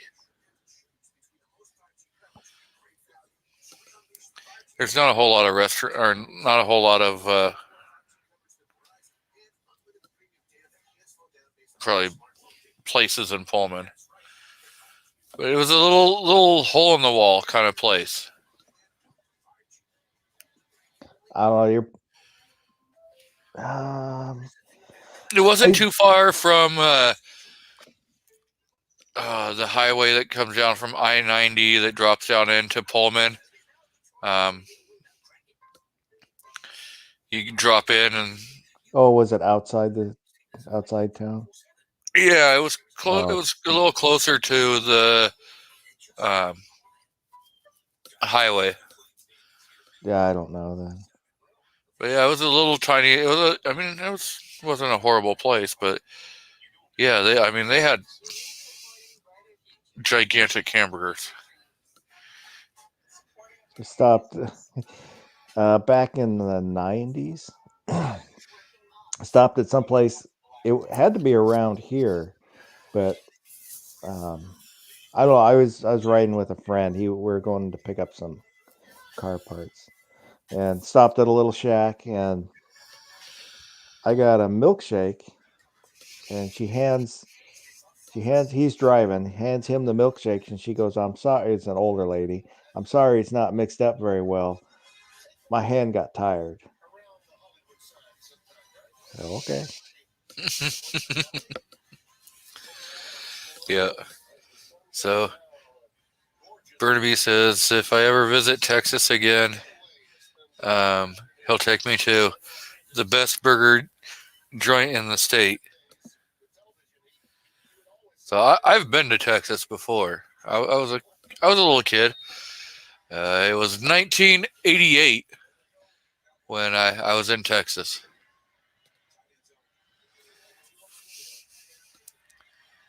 So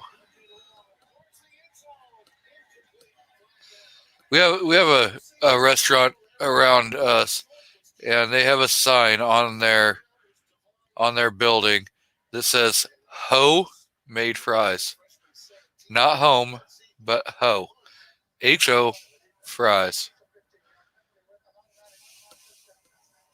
That's probably a play on the old. There's an old meme, the homemade pies. I better plug in before my computer decides to die, and then I won't be involved in this chat.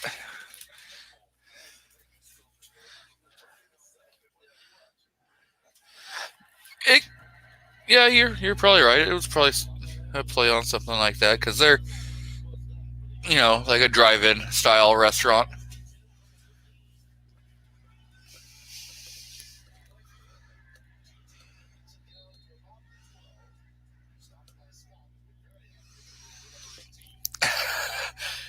Defense Dad says, I bet that place had an interesting secret sauce.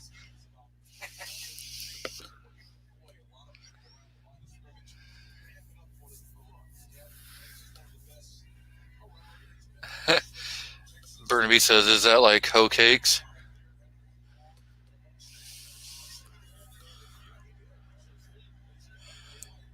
I mean, they're pretty proud of the fact that they have that homemade side.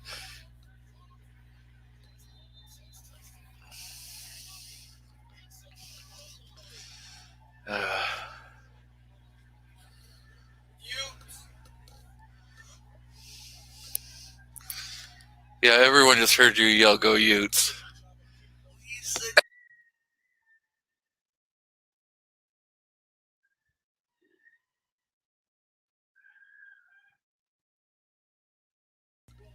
Defense Dad says, oh, sure, he reads that comment. Of course I'm going to read that comment.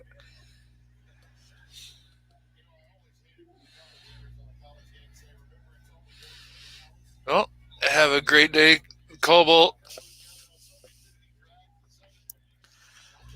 Woman, do you remember the name of the restaurant that we went to in Pullman? Okay, well, I know there was a little Mexican restaurant that was not too far from campus. There was a shop. There was a little grocery store kind of across the street from it, and It's probably on one of the main streets. Probably on Main Street Yeah, or Grand, on Grand. yeah. They made some drinks. I mean, whew. 'Cause it was probably across the street from Dismore's. That sounds familiar. Is Dismore's got like on the, if you're looking at it on the right side, there's a friggin' like hill. I mean, a monster hill that you climb Well, yeah. where there's housing and apartments up there. There's right across the street. There's kind of facing the store. There's a car wash. Because there would have been only 3 stores at that time. Dismore's. I'm not sure if the Safeway was there then, and then not Apex. It's gone now. They went out of business, but there was another store close to Dismore's that was smaller.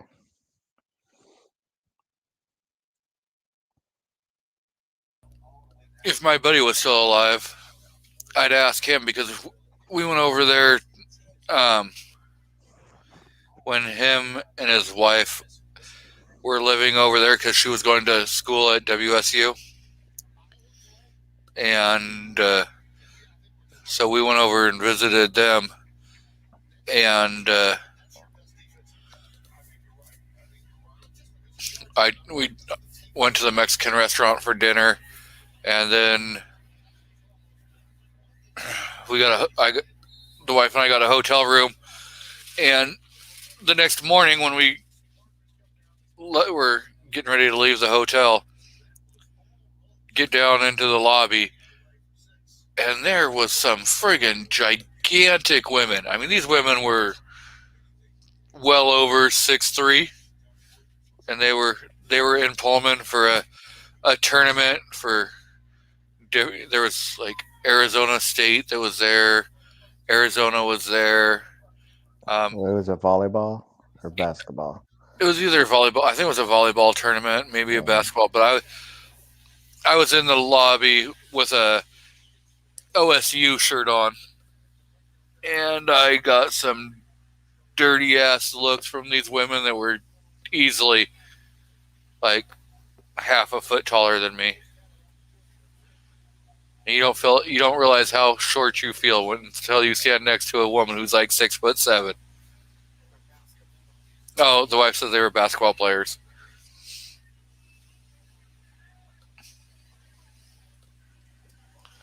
So, well, Mr. Carolina, what have you been doing lately? Oh, not much. Been kind of sick. Getting over a cold. You catch cold down at IV-88? No. My youngest girl was sick during the weekend, and when I came home, I got it from her.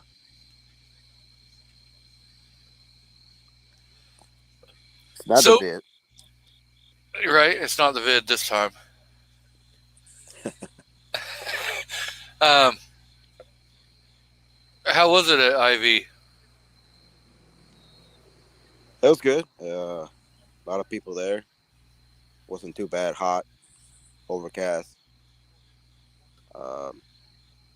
Very interesting. Different companies than last time. A few of them are the same, but it was pretty nice.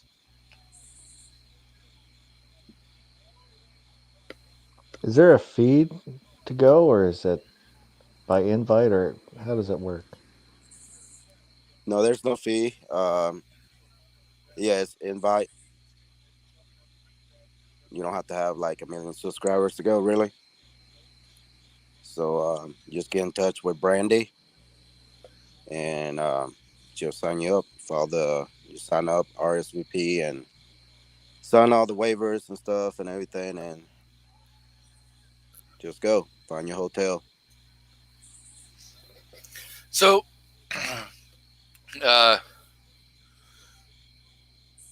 know I asked you on one of your videos if you got to hang out and meet Wilden Well Armed, who was also there. Yeah, he was there. He just pulled up when I pulled up, and he was getting out the car. I didn't know that's who it was. We helped him out get out the car.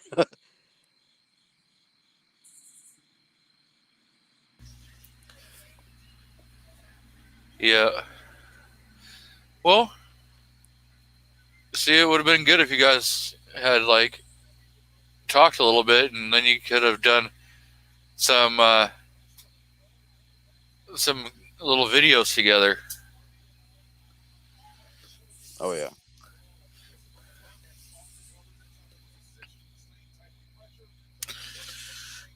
Yeah. So I was giving Keith Gregory some hell because he was harassing me about being a Buckeyes fan.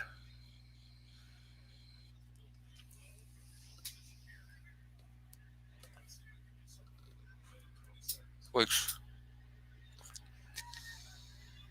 I I believe, what was it? The Ducks went into Ohio this year and beat them.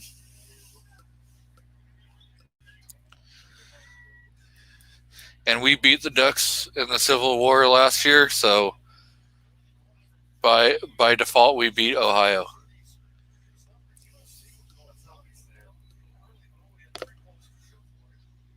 Which would make it that WSU has beaten Ohio because WSU just beat Beavers today. So there you go.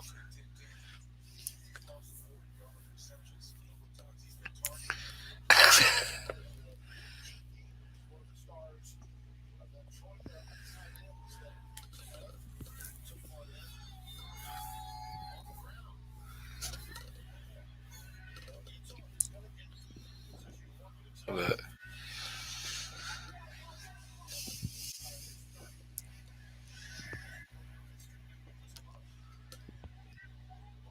you guys have any topics we want to get out, or 3.5 hours is good?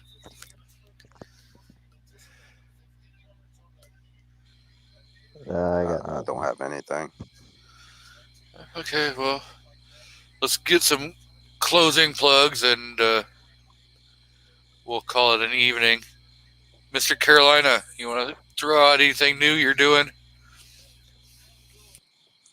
Just follow everybody on here on the panel and whoever's out there in the chat as usual.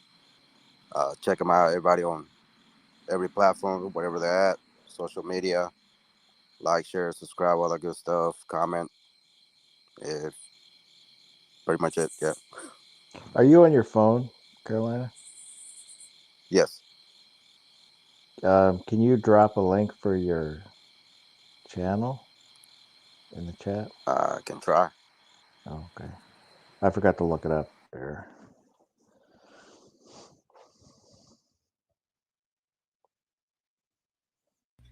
I might be able to grab it real quick.